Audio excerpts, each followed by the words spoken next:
പ്രിയമുള്ളവരെ, മനോരമ ഹോർത്തൂസിലെ ഈ ഒരു പ്രോഗ്രാമിലേക്ക് എല്ലാവർക്കും ഹാർദവമായ സ്വാഗതം.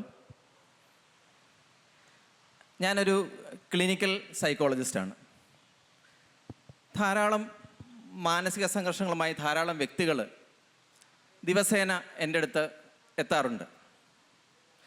ഞാൻ ഇന്ന് രാവിലെ നിൽക്കുമ്പോൾ തന്നെ ഒരു വ്യക്തി എന്നോട് വന്ന് ഇങ്ങനെ ജസ്റ്റ് ചോദിച്ചു, ആരാന്ന് ചോദിച്ചു. ഞാനൊരു ക്ലിനിക്കൽ സൈക്കോളജിസ്റ്റ് എന്ന് എന്നോട് പറഞ്ഞു, ഞാനൊരു കുറച്ച് സംഘർഷത്തിലൂടെ കടന്നു പോവുകയാണ്. ഞാൻ ചോദിച്ചു എന്താണ് കാര്യം. അപ്പോൾ എന്നോട് പറഞ്ഞു, എനിക്ക് എൻ്റെ ഭാര്യ വേണം, എൻ്റെ മാതാപിതാക്കളും എനിക്ക് വേണം, പക്ഷേ രണ്ടുപേരും അവരുടെ ബൗണ്ടറി ക്രോസ് ചെയ്യുന്നു. എനിക്ക് എന്ത് ചെയ്യണമെന്ന് അറിയില്ല, ഞാൻ എന്ത് ചെയ്യും, ഞാനാകെ നിസ്സഹായനാണ് എന്ന് പറഞ്ഞു. ഇന്നലെ ഒരു അമ്മ എന്നെ തെരുതെരെ വിളിക്കുന്നുണ്ടായിരുന്നു.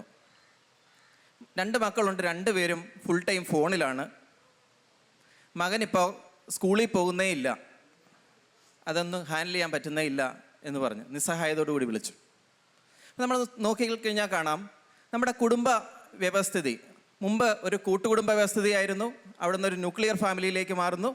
ഇപ്പോൾ എനിക്ക് കെട്ടണ്ട എന്ന് പറയുന്ന ഒരവസ്ഥയിലേക്ക് ആൾക്കാർ പോയിക്കൊണ്ടിരിക്കുന്നു. അങ്ങനെ ഒരു കാഴ്ചപ്പാടുകൾ വന്നുകൊണ്ടിരിക്കുന്നു. അപ്പോൾ ഈ ഒരു കാഴ്ചപ്പാടിൽ നമ്മൾ ശ്രദ്ധിക്കുമ്പോൾ കാണാൻ പറ്റും, ഇതിനകത്ത് തന്നെ ചില വ്യക്തികൾ കൂട്ടുകുടുംബം വളരെ മഹത്തരമാണ് എന്ന് സംസാരിക്കുന്ന ആൾക്കാരുണ്ട്.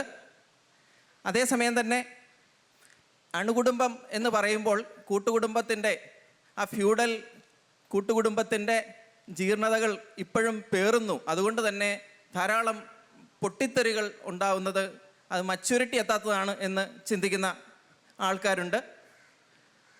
നമുക്കിന്ന് ഈ ഒരു വിഷയം ചർച്ച ചെയ്യാനായിട്ട് വളരെ നമുക്ക് എന്താ പറയുക, നമ്മളെ ഏറെ ആരാധനയോടുകൂടി ഞാൻ നോക്കിക്കാണുന്ന 3 വ്യക്തിത്വങ്ങളെയാണ് എനിക്ക് കിട്ടിയിട്ടുള്ളത്. അപ്പം നമ്മുടെ ഇന്നത്തെ വിഷയം എന്ന് പറയുന്നത് അണുകുടുംബ വിസ്ഫോടനം നമ്മുടെ കുടുംബങ്ങളിൽ സംഭവിക്കുന്നത് എന്ത് എന്നതിനെക്കുറിച്ചാണ്. ഞാൻ ആദ്യമായിട്ട് ശ്രീമതി നിനിത കണിച്ചേരി, നമുക്കറിയാം നമ്മുടെ മിനിസ്റ്റർ MP രാജേഷിൻ്റെ വൈഫാണ്. അതിനപ്പുറം നമുക്കറിയാം ഒരു വിദ്യാർത്ഥി പ്രസ്ഥാനത്തിലൂടെ നേതാവായി കടന്നു വരികയും അതുപോലെ തന്നെ നമ്മുടെ കാലിക്കറ്റ് യൂണിവേഴ്സിറ്റിയിലെ വൈസ് ചെയർപേഴ്സൺ ആയിരുന്നു. ഇപ്പോൾ ശ്രീ ശങ്കരാചാര്യ യൂണിവേഴ്സിറ്റിയിലെ അധ്യാപികയാണ്, മലയാളം വിഭാഗം അധ്യാപികയാണ്. നമുക്ക് ശ്രീമതി നിനിത കണിച്ചേരിയോട് അദ്ദേഹത്തിൻ്റെ അഭിപ്രായം ചോദിക്കാം. എൻ്റെ അഭിപ്രായത്തിൽ ഈ വിഷയത്തിനകത്ത് തന്നെ ഒരു പ്രശ്നമുണ്ട് എന്നുള്ളതാണ്. നമ്മൾ ഈ വിഷയത്തിനെ കണ്ടത് അണുകുടുംബ വിസ്ഫോടനം എന്നുള്ളതാണ്. അപ്പോൾ ഈ നമ്മുടെ ഒരു രീതി എങ്ങനെയാ വെച്ചാൽ നമ്മൾ വളരെ പെട്ടെന്ന് തന്നെ വിരുദ്ധ ദ്വന്ദ്വങ്ങൾ ഉണ്ടാക്കുന്ന ആളുകളാണ്. അണുകുടുംബം എന്ന് പറഞ്ഞാൽ പറയാതെ തന്നെ അപ്പുറത്ത് കൂട്ടുകുടുംബം എന്നുള്ളൊരു വാക്കുകൂടി നമ്മൾ സൃഷ്ടിക്കും. മാത്രമല്ല, അണുകുടുംബത്തിൻ്റെ പ്രശ്നങ്ങളെക്കുറിച്ച് പറയുമ്പോൾ അപ്പുറത്തെ ബൈനറി ഓപ്പോസിറ്റ് എന്ന് പറയുന്നത് ഒരു മഹത്തായ മാതൃകയാണെന്ന് കൂടിയുള്ളൊരു നോഷൻ കൂടി നമ്മളങ്ങ് ഉണ്ടാക്കി വയ്ക്കും. യഥാർത്ഥത്തിൽ അങ്ങനെയാണോ? അണുകുടുംബത്തിനെ ഏതെങ്കിലും തരത്തിൽ നമുക്ക് കൂട്ടുകുടുംബം എന്നുള്ളത് കൊണ്ട് ബദലാക്കി നിർത്താൻ വേണ്ടി പറ്റുമോ? നമ്മൾ യഥാർത്ഥത്തിൽ ചർച്ച ചെയ്യേണ്ടത് കുടുംബം എന്ന് പറയുന്ന വ്യവസ്ഥയെക്കുറിച്ചല്ലേ. എങ്ങനെയാണ് ഈ സാമൂഹ്യ വ്യവസ്ഥ രൂപപ്പെട്ടത്? യഥാർത്ഥത്തിൽ കുടുംബം എന്നുള്ള സാമൂഹ്യ വ്യവസ്ഥയുടെ രൂപവൽക്കരണത്തെക്കുറിച്ച്, അതിൻ്റെ ആവിർഭാവത്തെക്കുറിച്ച് ഹെർമൻ മോർഗനെ പോലെയും എംഗൽസിനെ പോലെയൊക്കെയുള്ള ആളുകൾ പറയുന്നത് അത് വളരെ കൃത്യമായി സ്വത്തവകാശവുമായി ബന്ധപ്പെട്ടുകൊണ്ട്, അതും പുരുഷൻ്റെ സ്വത്തവകാശവുമായി ബന്ധപ്പെട്ടുകൊണ്ട് രൂപപ്പെട്ടൊരു സാമൂഹ്യ സ്ഥാപനമാണ് എന്നാണ്. മാത്രമല്ല, എംഗൽസ് ഒന്നുകൂടി കടത്തി പറയുന്നുണ്ട്, നമ്മുടെ മനുഷ്യൻ്റെ സാമൂഹ്യ ചരിത്രത്തിൽ സ്ത്രീയുടെ അവസ്ഥയെ രണ്ടാന്തരമാക്കുന്ന ഏറ്റവും ആദ്യത്തെ സാമൂഹ്യ സന്ദർഭം എന്നാണ്, ചരിത്ര സന്ദർഭം എന്നാണ് എംഗൽസ് കുടുംബം എന്ന വ്യവസ്ഥയെക്കുറിച്ച് പറയുന്നത്. അപ്പോൾ അതിൻ്റെ രൂപവൽക്കരണം മുതൽ തന്നെ അത് സ്ത്രീയോട് അല്ലെങ്കിൽ സ്ത്രീയെ സംബന്ധിക്കുന്ന ഒരു അധികാര ഘടനയായിട്ടാണ് നിലനിന്നിട്ടുള്ളത്. സ്വത്തവകാശത്തിന് വേണ്ടി ഉണ്ടാക്കപ്പെട്ടുള്ളൊരു സാമൂഹ്യ ഘടന, അതിനകത്ത് സ്ത്രീ രണ്ടാന്തരമാക്കപ്പെടുന്നു എന്നുള്ളതാണ്. ഇത് പഴയ കാലത്തിൻ്റെ ഒരു ആലോചനയൊന്നുമല്ല. ഈ അടുത്ത കാലത്ത് ജോൻ ഡേവിഡ്സൺ എന്ന് പറയുന്നൊരു സാമൂഹ്യ ശാസ്ത്രജ്ഞൻ നടത്തിയിട്ടുള്ളൊരു സർവേയും അതിൻ്റെ ഭാഗമായിട്ട് അവർ കൊണ്ടുവന്ന ഒരു പുസ്തകമുണ്ട്. അതിനകത്ത് അവർ പറയുന്നത് മാരേജിനെ റിസ്ക് ഓഫ് ക്രിട്ടിക്കൽ സർവൈവൽ എന്നാണ് അവർ പറയുന്നത്. വിവാഹം എന്ന് പറയുന്ന സ്ഥാപനം ലോകത്താകെ തന്നെ, അത് ഇന്ത്യയിലെയോ കേരളത്തിലെയോ സാഹചര്യത്തെക്കുറിച്ചല്ല അവർ പറയുന്നത്, ലോകത്താകെ തന്നെ വിവാഹം എന്ന് പറയുന്നത് ഒരു വല്ലാത്ത പ്രതിസന്ധിയിലാണ് നിൽക്കുന്നത് എന്നുള്ളതാണ്. ലോകത്ത് എവിടെ നമ്മൾ നോക്കിയാലും നമുക്ക് കാണാൻ വേണ്ടി പറ്റും. വിവാഹവുമായി ബന്ധപ്പെട്ടുകൊണ്ട് പ്രത്യേകിച്ച് എനിക്ക് തോന്നുന്നു പെൺകുട്ടികളുടെ ഭാഗത്ത് നിന്നാണ് ഏറ്റവും കൂടുതൽ എതിർപ്പുണ്ടാവുന്നത്. കാരണം ഈ സ്ഥാപനം എന്ന് ഈ ജോൺ ഡേവിഡ്സൺ പറയുന്നുണ്ട്, ചരിത്രപരമായി തന്നെ വിവാഹം എന്ന് പറയുന്നതിനെ സ്ത്രീകൾക്ക് ആശാവഹമായി കാണാവുന്നൊരു സ്ഥാപനമല്ല അത് എന്ന് സ്ത്രീകൾ തിരിച്ചറിഞ്ഞിട്ടുണ്ട് ലോകത്തിൽ നിന്ന്. അതുകൊണ്ട് തന്നെ മറ്റൊരു ബദലിന് വേണ്ടിയിട്ടുള്ള അന്വേഷണം ലോകത്താകെ സ്ത്രീകൾ നടത്തുന്നുണ്ട് എന്ന് അവർ പറയുന്നുണ്ട്. അപ്പോൾ യഥാർത്ഥത്തിൽ അത്തരം ബദൽ അന്വേഷണങ്ങളുടെ കൂടിയൊക്കെ ഭാഗമായിട്ടാണ് കുടുംബം എന്ന് പറയുന്ന വ്യവസ്ഥയ്ക്കെതിരെയുള്ള ആലോചനകൾ ലോകത്താകമാനം നടക്കുന്നുണ്ട്. അപ്പോഴാണ് നമ്മൾ ആ പറയുന്ന ഒരു പൊതു കോണ്ടെക്സ്റ്റിൽ നിന്ന് മാറ്റിയിട്ട് ഇത് അണുകുടുംബത്തിൻ്റെ പ്രശ്നമാണ് എന്നുള്ളൊരു പുതിയ നറേറ്റീവ് സൃഷ്ടിക്കുന്നത്. അത് സത്യത്തിൽ സത്യങ്ങളെ ഒന്ന് പകുതി മൂടി വയ്ക്കാനും ഈ പറയുന്ന ഈ നിലവിലുള്ള കുടുംബം എന്ന് പറയുന്ന സ്ഥാപനത്തിനെ ഇങ്ങനെ തന്നെ മുന്നോട്ട് കൊണ്ടുപോകാനും വേണ്ടിയിട്ടുള്ളതാണെന്നാണ് എനിക്ക് പറയാൻ തോന്നുന്നത്. എനിക്കെപ്പോഴും മനസ്സിൽ വരുന്നൊരു രൂപകം, നമുക്കൊരു വീടേ ഉള്ളൂ എന്ന് വിചാരിക്കാം. നിലവിൽ നമുക്കൊരു വീടേ ഉള്ളൂ. ഇതിനേക്കാളൊരു നല്ല വീട് പണിയണം എന്നൊക്കെ നമുക്ക് ആഗ്രഹമുണ്ട്. പക്ഷേ ഇത് വളരെ പൊട്ടിപ്പൊളിഞ്ഞ അവസ്ഥയിലുള്ളൊരു വീടാണ്. അപ്പോൾ നമ്മളെന്ത് ചെയ്യും, നമുക്ക് വേറൊരു സാഹചര്യം ഇല്ലെങ്കിൽ നമ്മൾ ഈ വീടിനെ ഇങ്ങനെ അത്യാവശ്യം അറ്റകുറ്റപ്പണിയൊക്കെ ചെയ്ത് ഇങ്ങനെ മുന്നോട്ട് പോകും അല്ലേ. നമുക്കിത് മാത്രമേ ഇപ്പോൾ ഉള്ളൂ, ഭാവിയിൽ മറ്റൊന്നും ഉണ്ടായിക്കൂടാ എന്നതിനർത്ഥമില്ല. അപ്പം അങ്ങനെ ഇടിഞ്ഞു പൊളിഞ്ഞു വീഴാറായിട്ടുള്ളൊരു വീടാണ് യഥാർത്ഥത്തിൽ കുടുംബം എന്ന് പറയുന്നത്.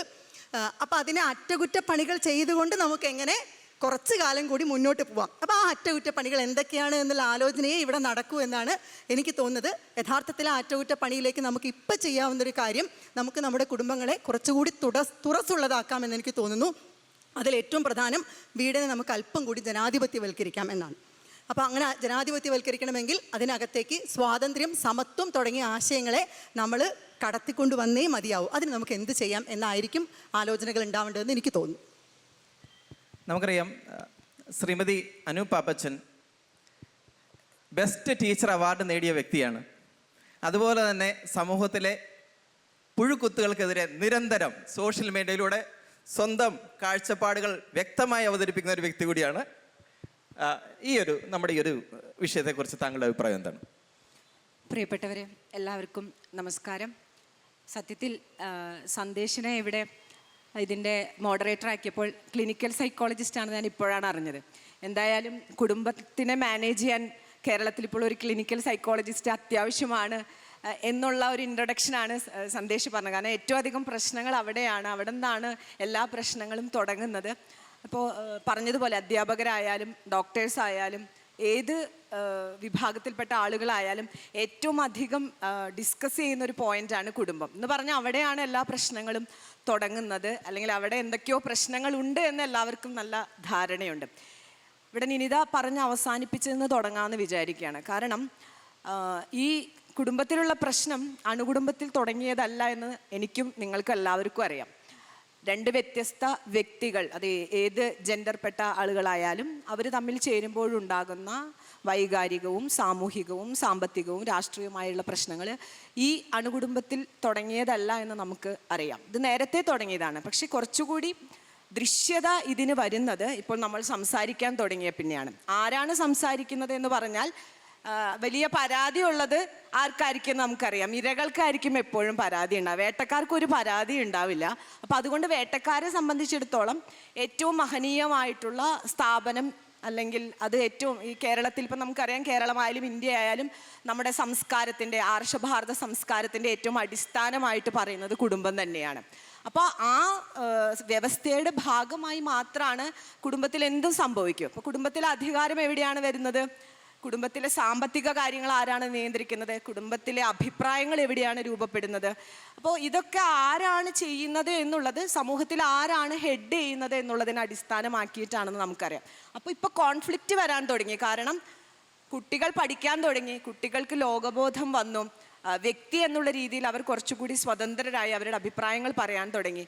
അപ്പോൾ അവർ ചോദിക്കുന്നത്, ഈ സെക്സ് ചെയ്യാൻ വേണ്ടിയിട്ടല്ലേ കേരളത്തിൽ വിവാഹം എന്ന് പറയുന്ന ഒരു ഏർപ്പാട്? അതല്ലാതെ വേറെ എന്തിനു വേണ്ടിയിട്ടാണ് കേരളത്തിൽ വിവാഹം കഴിക്കുന്നത്? വേറെ എന്താണുള്ളത്? കല്യാണം കഴിക്കണം, കല്യാണം കഴിച്ചാൽ കുട്ടി ഉണ്ടാവണം, അത് കഴിഞ്ഞാൽ വീട് വെക്കണം, അത് കഴിഞ്ഞാൽ കാറ് വാങ്ങിക്കണം.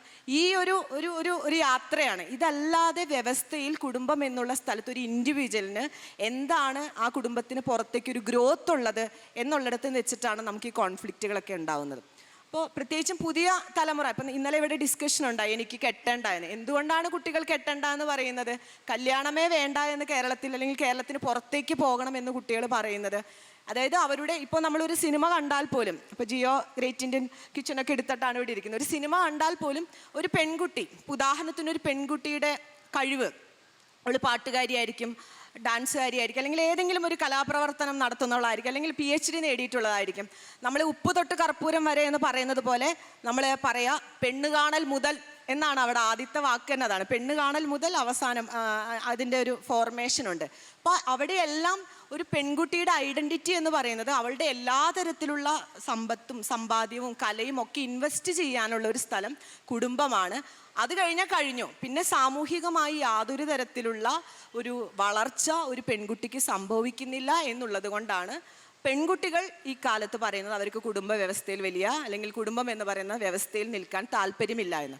ഇങ്ങനെ പറയുമ്പോൾ ആൺകുട്ടികളൊക്കെ വളരെ സേഫാണ് നമ്മൾ വിചാരിക്കുക. അല്ല, അവർ അതിനേക്കാൾ വലിയ ഇരകളാണ്.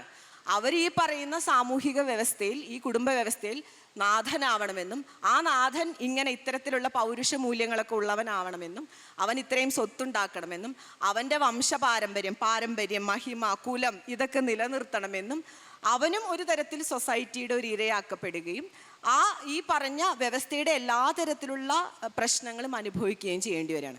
അപ്പോൾ ഇപ്പം ഞങ്ങളൊക്കെ ആണെങ്കിൽ ഒരു കുടുംബത്തിൽ നിന്ന് നമ്മളുടെ ഒരു തലമുറ എന്ന് പറഞ്ഞു കഴിഞ്ഞാൽ നമ്മൾ അവിടെ നിന്ന് ഇങ്ങോട്ട് പോരുകയും ചെയ്ത് ഇവിടെ നിന്ന് അങ്ങോട്ട് എത്തിയിട്ടില്ലാത്ത സ്ഥലത്താണ് നമ്മളൊക്കെ നിൽക്കുന്നത്.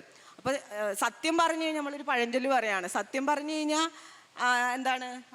സത്യം പറഞ്ഞാൽ തല്ലും, അല്ലെങ്കിൽ അച്ഛൻ പട്ടിയിറച്ചി തിന്നും എന്ന് പറയുന്ന അവസ്ഥയിലാണ് നമ്മളൊക്കെ ഇരിക്കുന്നത്. കാരണം കുടുംബം എന്ന് പറയുന്ന സ്ഥാപനത്തിൽ നിന്ന് എങ്ങനെയാണ് ഈ ജനാധിപത്യം ഉണ്ടാവുന്നത്? ഈ ജനാധിപത്യം ഉണ്ടാവണമെങ്കിൽ ഒരു ദിവസം രാവിലെ നമ്മൾ സ്വിച്ചിട്ടുണ്ടാക്കുന്ന ഒരു സാധനമൊന്നും അല്ല കുടുംബത്തിലെ ജനാധിപത്യം എന്ന് പറയുന്നത്. അപ്പോൾ അണുകുടുംബത്തിലൊരു സ്ഫോടനം എന്ന് പറഞ്ഞാൽ ഓരോ വ്യക്തിക്കും അവരവരുടേതായിട്ടുള്ള അഭിപ്രായങ്ങൾ പറയാനും അവരുടെ അഭിപ്രായങ്ങൾ പങ്കുവയ്ക്കാനും. ഇപ്പോൾ ഉദാഹരണത്തിന് ഒരു പെൺകുട്ടിക്ക് വ്യത്യസ്തമായ ഒരു വിഷയം പഠിക്കണം എന്നുണ്ടെങ്കിൽ തന്നെ ആദ്യത്തെ ഡയലോഗ്, കുടുംബത്തിൽ വരുന്ന ആദ്യത്തെ സംവാദം എന്ന് പറഞ്ഞാൽ, അയ്യോ നാട്ടുകാർ എന്ത് പറയും, 30 വയസ്സ് കഴിഞ്ഞാൽ 34 വയസ്സ് കഴിഞ്ഞാൽ കല്യാണം കഴിക്കാതിരുന്നാൽ നാട്ടുകാരെന്ത് പറയും? ആദ്യത്തെ കുടുംബത്തിലെ പോയിന്റ് തന്നെ കിടക്കുന്നത് വ്യവസ്ഥയോട് ചേർത്തിട്ടാണ്. അപ്പോൾ കുടുംബത്തിൽ എങ്ങനെയാണ് ഒരു ജനാധിപത്യം ഉണ്ടാവുക? കാരണം കുടുംബത്തിലെ ജനാധിപത്യം എന്ന് പറയുന്നത് ആ സാമൂഹിക വ്യവസ്ഥയുമായി ബന്ധപ്പെട്ട് മാത്രമാണ് ഉണ്ടാവുക. അതുകൊണ്ട് കുടുംബം നന്നാവണമെങ്കിൽ ആദ്യം സമൂഹം നന്നാവണം. സാമൂഹികമായിട്ടുള്ള കാറ്റും സമൂഹത്തിൻ്റെ ആ തുറസ് എന്ന് പറയുന്ന ഒരു ഉണ്ടാക്കുക എന്ന് പറയുന്നത് വളരെ വലിയൊരു കാര്യമാണ്. ഇപ്പം നോക്കൂ, കൂട്ടുകുടുംബം മാത്രമല്ല, ഇപ്പം സ്വവർഗ കുടുംബം അല്ലെങ്കിൽ ഏക രക്ഷാകർതൃ മാത്രമായിട്ടുള്ള കുടുംബം, ഒരാൾ മാത്രമായിട്ട് എന്താ കുടുംബം ഉണ്ടാക്കാൻ പറ്റില്ല. കേരളത്തിൽ വലിയ പ്രയാസമാണ്. വിവാഹമോചനം കഴിഞ്ഞ ഒരാൾക്ക് ഒറ്റയ്ക്ക് കൂടെ, ഇപ്പം നമ്മൾ കഴിഞ്ഞ 2 ദിവസങ്ങളായിട്ട് കാണാണ് 2 മനുഷ്യരുടെ കല്യാണ വാർത്തയുടെ താഴെ കാണുന്ന ഡയലോഗുകളും അതിന് നേരെയുള്ള മലയാളിയുടെ പ്രതികരണങ്ങളും. അപ്പോൾ എത്ര പുരോഗമിച്ചിട്ടും 2024 നമ്മൾ ഈ പറയുന്നത്, നമ്മൾ കൂട്ടുകുടുംബത്തിൽ നിന്ന് അണുകുടുംബം വന്നു, ഹൈടെക്കായി, ടെക്നോളജി ഡെവലപ്പ് ചെയ്തു, ഇതൊക്കെ പറയുന്ന സമയത്തും നമ്മുടെ ആശയവ്യവസ്ഥയിൽ നമുക്ക് കാര്യമായിട്ടുള്ള മുന്നോട്ട് പോക്ക് ഉണ്ടായിട്ടില്ല എന്നുള്ളതാണ് കാര്യം. കാരണം നമ്മൾ എന്തൊക്കെ മാറിയാലും നമ്മുടെ അടിസ്ഥാന മാനക സ്ഥാപനത്തിൽ യാതൊരു വ്യത്യാസവും വരുത്താൻ താല്പര്യപ്പെടുന്നില്ല. വളരെ സ്യൂഡമായിട്ട് ഈ പറയുന്ന ഞാനടക്കം, ഈ കുടുംബത്തിൽ നിന്ന് വരുന്ന ഞാനടക്കം നമ്മളെ ഏത് രീതിയിലാണോ നമുക്ക് പൊരുത്തപ്പെടാൻ പറ്റുന്നത് അവിടെയൊക്കെ പൊരുത്തപ്പെടാൻ ശ്രമിക്കും. എന്നിട്ടാണ് നമ്മൾ അവിടെ നിന്ന് തീരെ പറ്റുന്നില്ല എന്ന് വരുമ്പോഴാണ് നമ്മൾ അവിടെ നിന്ന് ഡിറ്റാച്ച് ആയിട്ട് പോരുക. അപ്പോൾ പുതിയ കുട്ടികൾ അതിന് തയ്യാറാവാത്തത് കൊണ്ടാണ് നമ്മൾ ഈ വിസ്ഫോടനം എന്നുള്ള, ഈ കൂട്ടുകുടുംബം വിസ്ഫോടിപ്പിച്ചിട്ടാണല്ലോ എന്തായാലും അണുകുടുംബം ഉണ്ടാവുന്നത്. അപ്പോൾ കൂട്ടുകുടുംബത്തിൽ കുറച്ചും കൂടി അതിൽ എല്ലാ വ്യക്തിക്കും അവരുടെ ഇൻഡിവിജ്വൽ എന്ന് പറയുന്ന സ്ഥലത്തിലേക്ക് അഭിപ്രായങ്ങൾ പറയാനുള്ള സ്വാതന്ത്ര്യം ഉണ്ടായിരുന്നില്ല. അവിടെ ഒരു കാരണവർ അല്ലെങ്കിൽ തറവാട്ട് അച്ഛൻ എന്ന് പറയുന്ന ആരാണോ അയാളുടെ ആ ഉടമ, അയാളുടെ അഭിപ്രായങ്ങളാണ് അവിടെ നടപ്പായിരുന്നത്. അപ്പോൾ താഴേക്ക് എത്തുമ്പോൾ ഇനി സ്ത്രീകൾ മാത്രമല്ല, കുട്ടികളുടെ കാര്യം എടുത്തു നോക്കൂ. കുടുംബത്തിൽ കുട്ടികൾക്ക് എന്ത് അവകാശമാണുള്ളത്? ഒരു പൗര എന്നുള്ള രീതിയിൽ ഏത് കുടുംബത്തിലാണ് കുട്ടികൾക്ക് അഭിപ്രായം പറയുന്നത്? ഈവൻ അധ്യാപകരടക്കം, നമ്മളടക്കം ഒരു കുട്ടി എന്നുള്ള രീതിയിൽ ആ കുട്ടിയുടെ അഭിപ്രായത്തിന്, അവരുടെ ഇഷ്ടത്തിന്, അവരുടെ സ്വാതന്ത്ര്യത്തിന്, അവരുടെ സ്വപ്നത്തിന് ഒരു പൗര എന്നുള്ള രീതിയിൽ ഏതെങ്കിലും തരത്തിൽ നമ്മൾ അംഗീകാരം കൊടുക്കുന്നുണ്ടോ, അവരുടെ അഭിപ്രായ സ്വാതന്ത്ര്യത്തെ മാനിക്കുന്നുണ്ടോ എന്നുള്ളതൊക്കെ പ്രസക്തമാണ്. അപ്പോൾ ഈ ഒരു വ്യാപകമായ അല്ലെങ്കിൽ ആഴത്തിൽ വ്യാപ്തിയിൽ നമ്മൾ ആലോചിച്ചാൽ ഈ പ്രശ്നം കുടുംബം എന്ന് പറയുന്ന സ്ഥലത്തല്ല, കുടുംബം നിലനിൽക്കുന്ന സമൂഹം എന്ന് പറയുന്ന ഇൻസ്റ്റിറ്റ്യൂഷനിലാണ് എന്നുള്ളത് നമുക്ക് നന്നായിട്ട് അറിയാം. അതുകൊണ്ട് നമ്മൾ ആദ്യം ഈ ചർച്ച റിവേഴ്സാണ് നമ്മൾ ചെയ്യേണ്ടത്. സാമൂഹിക സ്ഥാപനത്തിൽ എങ്ങനെയാണ് നമുക്ക് മാറ്റം ഉണ്ടാക്കുക. ഈ സാമൂഹിക സ്ഥാപനത്തിൽ ഇടപെടുന്ന ജാതി ആവട്ടെ, മതമാവട്ടെ, അധികാരമാവട്ടെ, രാഷ്ട്രീയമാവട്ടെ, ഇതെല്ലാം ഏത് രീതിയിലാണ് തീരുമാനങ്ങൾ ഉൽപ്പാദിപ്പിക്കുന്നത് നമുക്ക് മനസ്സിലാവുന്നുണ്ട്. അപ്പം അതുകൊണ്ട് ഈ റിവേഴ്സ് ആയിട്ടുള്ളൊരു പ്രോസസ്സിൽ നമ്മൾ നടന്നുകൊണ്ടിരിക്കുകയാണ്. അപ്പം അതുകൊണ്ട് കുറേ ഇളകും, കുറേ സ്ഥലത്ത് കല്ലിളകും. അപ്പോൾ ആ കല്ലിളകും, അയ്യോ എല്ലാം തകർന്നു പോവുകയാണേ, നമ്മുടെ സംസ്കാരം, നമ്മുടെ ആർഷഭാരത സംസ്കാരം, നമ്മുടെ കേരളീയ പാരമ്പര്യം ഇതെല്ലാം തകർന്നു പോവുകയാണെന്ന് ചിലപ്പോൾ നമ്മൾ ചില നിലവിളികളൊക്കെ കേൾക്കേണ്ടി വരും. പക്ഷെ എങ്കിൽ പോലും കുറച്ച് തകർന്നിട്ടാണെങ്കിൽ പോലും ഒരു പുതിയ രീതിയിലേക്ക് പറഞ്ഞ എല്ലാവർക്കും അഭിപ്രായങ്ങൾ പറയുവാനും എല്ലാവരുടെയും ആഗ്രഹങ്ങൾ, എല്ലാവരുടെയും അഭിപ്രായങ്ങൾ പങ്കുവെക്കപ്പെടാനുമുള്ള ഒരു സദസ്സുണ്ടായി അല്ലെങ്കിൽ ഒരു തുറസ്സുണ്ടായി വരുമ്പോൾ മാത്രമാണ് ഈ പറഞ്ഞ മാനസിക സംഘർഷങ്ങൾ, സന്ദേശ് പറഞ്ഞതുപോലെ വൈകാരികമായിട്ടുള്ള സംഘർഷങ്ങളാവട്ടെ, മറ്റ് സാമൂഹികമായിട്ടുള്ള സംഘർഷങ്ങളാവട്ടെ നമുക്ക് മാറ്റാൻ വേറെ ഒരു വഴിയുമില്ല. ഈ സാമൂഹിക സ്ഥാപനത്തിൽ നമ്മൾ ഇടപെട്ടാൽ മാത്രമാണ് അത് നടക്കൂ എന്നുള്ളൊരു അഭിപ്രായത്തിൽ തൽക്കാലം അവസാനിപ്പിക്കുകയാണ്. Thank you. ഞാൻ ഇന്നലെ ഹോർത്തൂസൊക്കെ വൈകുന്നേരം കണ്ടിട്ട് തിരിച്ചു പോകുമ്പോൾ എൻ്റെ കൂടെ JNUവിൻ്റെ ഒരു പ്രൊഫസർ ഉണ്ടായിരുന്നു, റാം പ്രകാശ്. അപ്പം ഞാനിങ്ങനെ പറഞ്ഞു, നാളെ ഞങ്ങൾക്കൊരു ഡിസ്കഷനുണ്ട്. അപ്പം എന്നോട് ചോദിച്ചാൽ ആരാണ് അതിൻ്റെ സ്പീക്കേഴ്സ് ആരൊക്കെയാണ്? അപ്പം ഞാൻ പറഞ്ഞു തുടങ്ങി, ജിയോ ബേബി. എന്നോട് വാ ജിയോ ബേബി, ഞാൻ പറഞ്ഞു അറിയുമോ? എന്നോട് പിന്നെ കാതൽ ദ കോർ. അത് കഴിഞ്ഞ് പറഞ്ഞു അദ്ദേഹത്തിൻ്റെ ഗ്രേറ്റ് ഇന്ത്യൻ കിച്ചൺ 3-4 വട്ടം ഞാൻ കണ്ടിട്ടുണ്ട്. അപ്പോൾ അതായത് നമ്മളിവിടെ കേരളത്തിലെ കാര്യങ്ങൾ പറയുമ്പം അതുക്കപ്പുറം ദ ഗ്രേറ്റ് ഇന്ത്യൻ കിച്ചൺ എന്ന് പറയുന്നത് തന്നെ അത് ഇന്ത്യയുടെ അല്ല ലോകത്തിൻ്റെ കാര്യങ്ങളാണ് എന്ന് നമുക്ക് മനസ്സിലാക്കി തരുന്നതാണ്. കാരണം അത്രയും ആൾക്കാർ അതിനോട് കണക്റ്റഡ് ആകുന്നുണ്ട്. അതുപോലെ തന്നെ ഞാൻ കഴിഞ്ഞ ദിവസം എനിക്ക് അദ്ദേഹം ഒരു സംവിധായകനെ പോലെ തന്നെ എനിക്ക് ഭയങ്കര ഇഷ്ടത്തിൽ തോന്നിയ ഒരു നടനുകൂടിയാണ്. കാരണം ഒരു ഷോർട്ട് ഫിലിമുണ്ട് ദ ലോക്കപ്പ്, എനിക്കിഷ്ടപ്പെട്ടത് കേട്ടോ. അദ്ദേഹത്തിനകത്ത് വളരെ നിഷ്കളങ്കനായ ഒരു ഭർത്താവായിട്ട് അഭിനയിക്കുന്നു. എന്നാൽ അതേ തീം തന്നെയാണ് ദ ഗ്രേറ്റ് ഇന്ത്യൻ കിച്ചണിൽ വേറെ രീതിയിൽ അത് ട്രീറ്റ് ചെയ്തേക്കുന്നത്. അപ്പം എന്ന് മാത്രമല്ല അദ്ദേഹത്തിൻ്റെ ഓരോ സിനിമകളും വിസ്ഫോടനങ്ങൾ സൃഷ്ടിച്ചുകൊണ്ടിരിക്കുകയാണ് നമ്മുടെ സമൂഹത്തിൽ. ഓരോന്നും ഓരോ തീമിലാണ്. കാതൽ LGBTQI A+ൻ്റെ കാര്യങ്ങളെപ്പറ്റി പറയുന്നുണ്ടെങ്കിൽ ദ ഗ്രേറ്റ് ഇന്ത്യൻ കിച്ചൺ നമുക്കറിയാം. ഈ പറഞ്ഞ അടുക്കളയുടെ ഒരു പ്രത്യേകത ഒക്കെ അത് അത്രയും എന്താ പറയുക, അതിനകത്തുണ്ടാകുന്ന സ്ത്രീ സംഘർഷങ്ങൾ, അതായത് പുരുഷന്മാർ ജോലി ചെയ്യുമ്പോൾ അവർക്ക് അതിന് പൈസ കിട്ടുന്നു, അതേ കാര്യങ്ങൾ സ്ത്രീകൾ ചെയ്യുമ്പോൾ കിട്ടുന്നില്ല. ഇങ്ങനെ പല കാര്യങ്ങളെപ്പറ്റി ഒരു സ്ത്രീ പക്ഷത്ത് നിന്ന് വരെ ചിന്തിക്കാൻ വളരെ എമ്പതറ്റിക്കായിട്ട് ചിന്തിക്കുന്ന ഒരു വ്യക്തിയാണ് ജിയോ ബേബി. താങ്കൾക്ക് എന്താണ് ഇതിനെക്കുറിച്ച് പറയാനുള്ളത്? നമസ്കാരം. ഇവരൊക്കെ പറഞ്ഞത് ഒക്കെ തന്നെയാണ് ഞാനും പറയാനിരുന്നത്. അതുകൊണ്ട് അതിനകത്ത് നിന്ന് എന്നെ കൂട്ടിച്ചേർക്കാന്നുള്ളതാണ് ഞാൻ ആലോചിക്കുന്നത്. ഇത്തരം കാലാകാലങ്ങളായിട്ടുള്ള പറച്ചിലുകൾ കൊണ്ടും അല്ലെങ്കിൽ പല പല തരത്തിലുള്ള പുരോഗമന പ്രസ്ഥാനങ്ങളൊക്കെ ഇത്രയും കാലം സംസാരിച്ചതിൻ്റെ ബാക്കി മാത്രമാണ് ഞാൻ ചെയ്തിട്ടുള്ള സിനിമകളും. അപ്പോൾ അതൊക്കെ അന്നേരം വരെയുള്ള ബോധ്യത്തിൽ നിന്നാണ് ഈ സിനിമകളാണെങ്കിലും ഇപ്പോൾ സംസാരിക്കുന്നത്. നാളെ അഭിപ്രായങ്ങളും ഒക്കെ പല രീതിയിൽ കുറെ കൂടെ നന്നാവട്ടെ എന്ന് അങ്ങനെ വിചാരിക്കാവുള്ളൂ ഈ ഒരു ചർച്ചനെ. ചെയ്തിട്ടുള്ള സിനിമകളൊക്കെ എടുത്ത് അതെല്ലാം ഭയങ്കര പെർഫെക്റ്റ് ആണെന്നല്ല, നമ്മൾ ഇന്ന് നോക്കുമ്പോൾ അതിനകത്തൊക്കെ ഇനിയും ശരിയാക്കാണെന്നൊന്ന് മാത്രമേ എനിക്ക് തോന്നുന്നു. അങ്ങനെ തന്നെയാണ് കുടുംബത്തെക്കുറിച്ച്. ഇനിയും കുറെ കൂടെ ഇത് ശരിയാവാനുണ്ട്, അല്ലെങ്കിൽ ഒരുപാട് ശരിയാവാനുണ്ട് എന്നുള്ളതാണ്. അപ്പം ഒരു പോയിന്റിൽ നമുക്ക് തോന്നുകയാണ്, എനിക്കുണ്ടായ കാര്യം എന്ന് പറഞ്ഞാൽ എൻ്റെ വീട് ഇങ്ങനെയാണല്ലോ ഫങ്ഷൻ ചെയ്യുന്നതെന്ന് ഓർത്തിട്ടുണ്ടാകുന്ന ഒരു നാണക്കേട് നിന്നാണ് ഞാൻ സിനിമ ഉണ്ടാക്കിയത്. അപ്പം അത്രയും മനസ്സിലായ അവസ്ഥയിൽ നിന്നുള്ളതാണ് ആ സിനിമ. അത് ഇപ്പോഴാണ് ഞാൻ ഗ്രേറ്റ് ഇന്ത്യൻ കിച്ചൺ ചെയ്യുന്നതെങ്കിൽ ആ ഒരു സിനിമ കുറേ കൂടെയും പറയാനുണ്ടാവും. കാരണം ഓരോ ദിവസങ്ങളും ജീവിക്കുമ്പോൾ നമുക്കുണ്ടാകുന്ന പലതരം മാറ്റങ്ങളുണ്ട്. ഈ റിയലൈസേഷൻ എവിടെയാണ് മനുഷ്യർക്ക് കിട്ടുക? എൻ്റെ ഒരു ഭാഗ്യത്തിന് എനിക്ക് കിട്ടിയെന്നേ ഉള്ളൂ. അല്ലാതെ ഞാൻ പ്രത്യേക തരത്തിൽ ജീവിച്ചുകൊണ്ടോ പ്രത്യേകമായ അന്വേഷണം നടത്തിയോണ്ടോ ഉണ്ടായതല്ല. അത് അതിനൊരു ഭാഗ്യം ഉണ്ടായി. അല്ലെങ്കിൽ നമുക്ക് സമത്വം എന്ന് പറഞ്ഞൊരു ആശയം വേണം തോന്നി, അത് വീട്ടിൽ കൊണ്ടുവരാൻ ശ്രമിച്ചപ്പോൾ ഞാൻ അടുക്കളയിൽ പെട്ടുപോയതിനെ തുടർന്നുണ്ടായെന്ന തിരിച്ചറിവാണ്. ആ ഒരു സാധ്യത എല്ലാ ഏരിയയിലും ഇവിടുത്തെ പുരുഷന്മാർക്ക് കിട്ടുന്നില്ല, അല്ലെങ്കിൽ നമ്മുടെ കുട്ടികൾക്ക്, എല്ലാ ജെൻഡറിലുള്ളവർക്ക്. വീടെന്ന് പറയുന്നത് എങ്ങനെയാണ് ഫങ്ഷൻ ചെയ്യുന്നതെന്നുള്ളത് നമ്മൾ ജനിക്കുമ്പോൾ തൊട്ട് കണ്ട് വളരുന്ന ഒരു വീട് മാത്രമേ ഉള്ളൂ, അല്ലേ? അവിടെ ഡിസിഷൻ മേക്കറായിട്ടുള്ള പുരുഷൻ, പണിയെടുക്കുന്ന അല്ലെങ്കിൽ മറ്റ് ഉത്തരവാദിത്തങ്ങൾ തലയിൽ വെച്ചുകൊണ്ട് നടക്കുന്ന സ്ത്രീകൾ. ഈ ഒരു സിസ്റ്റം നമ്മളിങ്ങനെ ഫോളോ ചെയ്തുകൊണ്ട് പോരുക.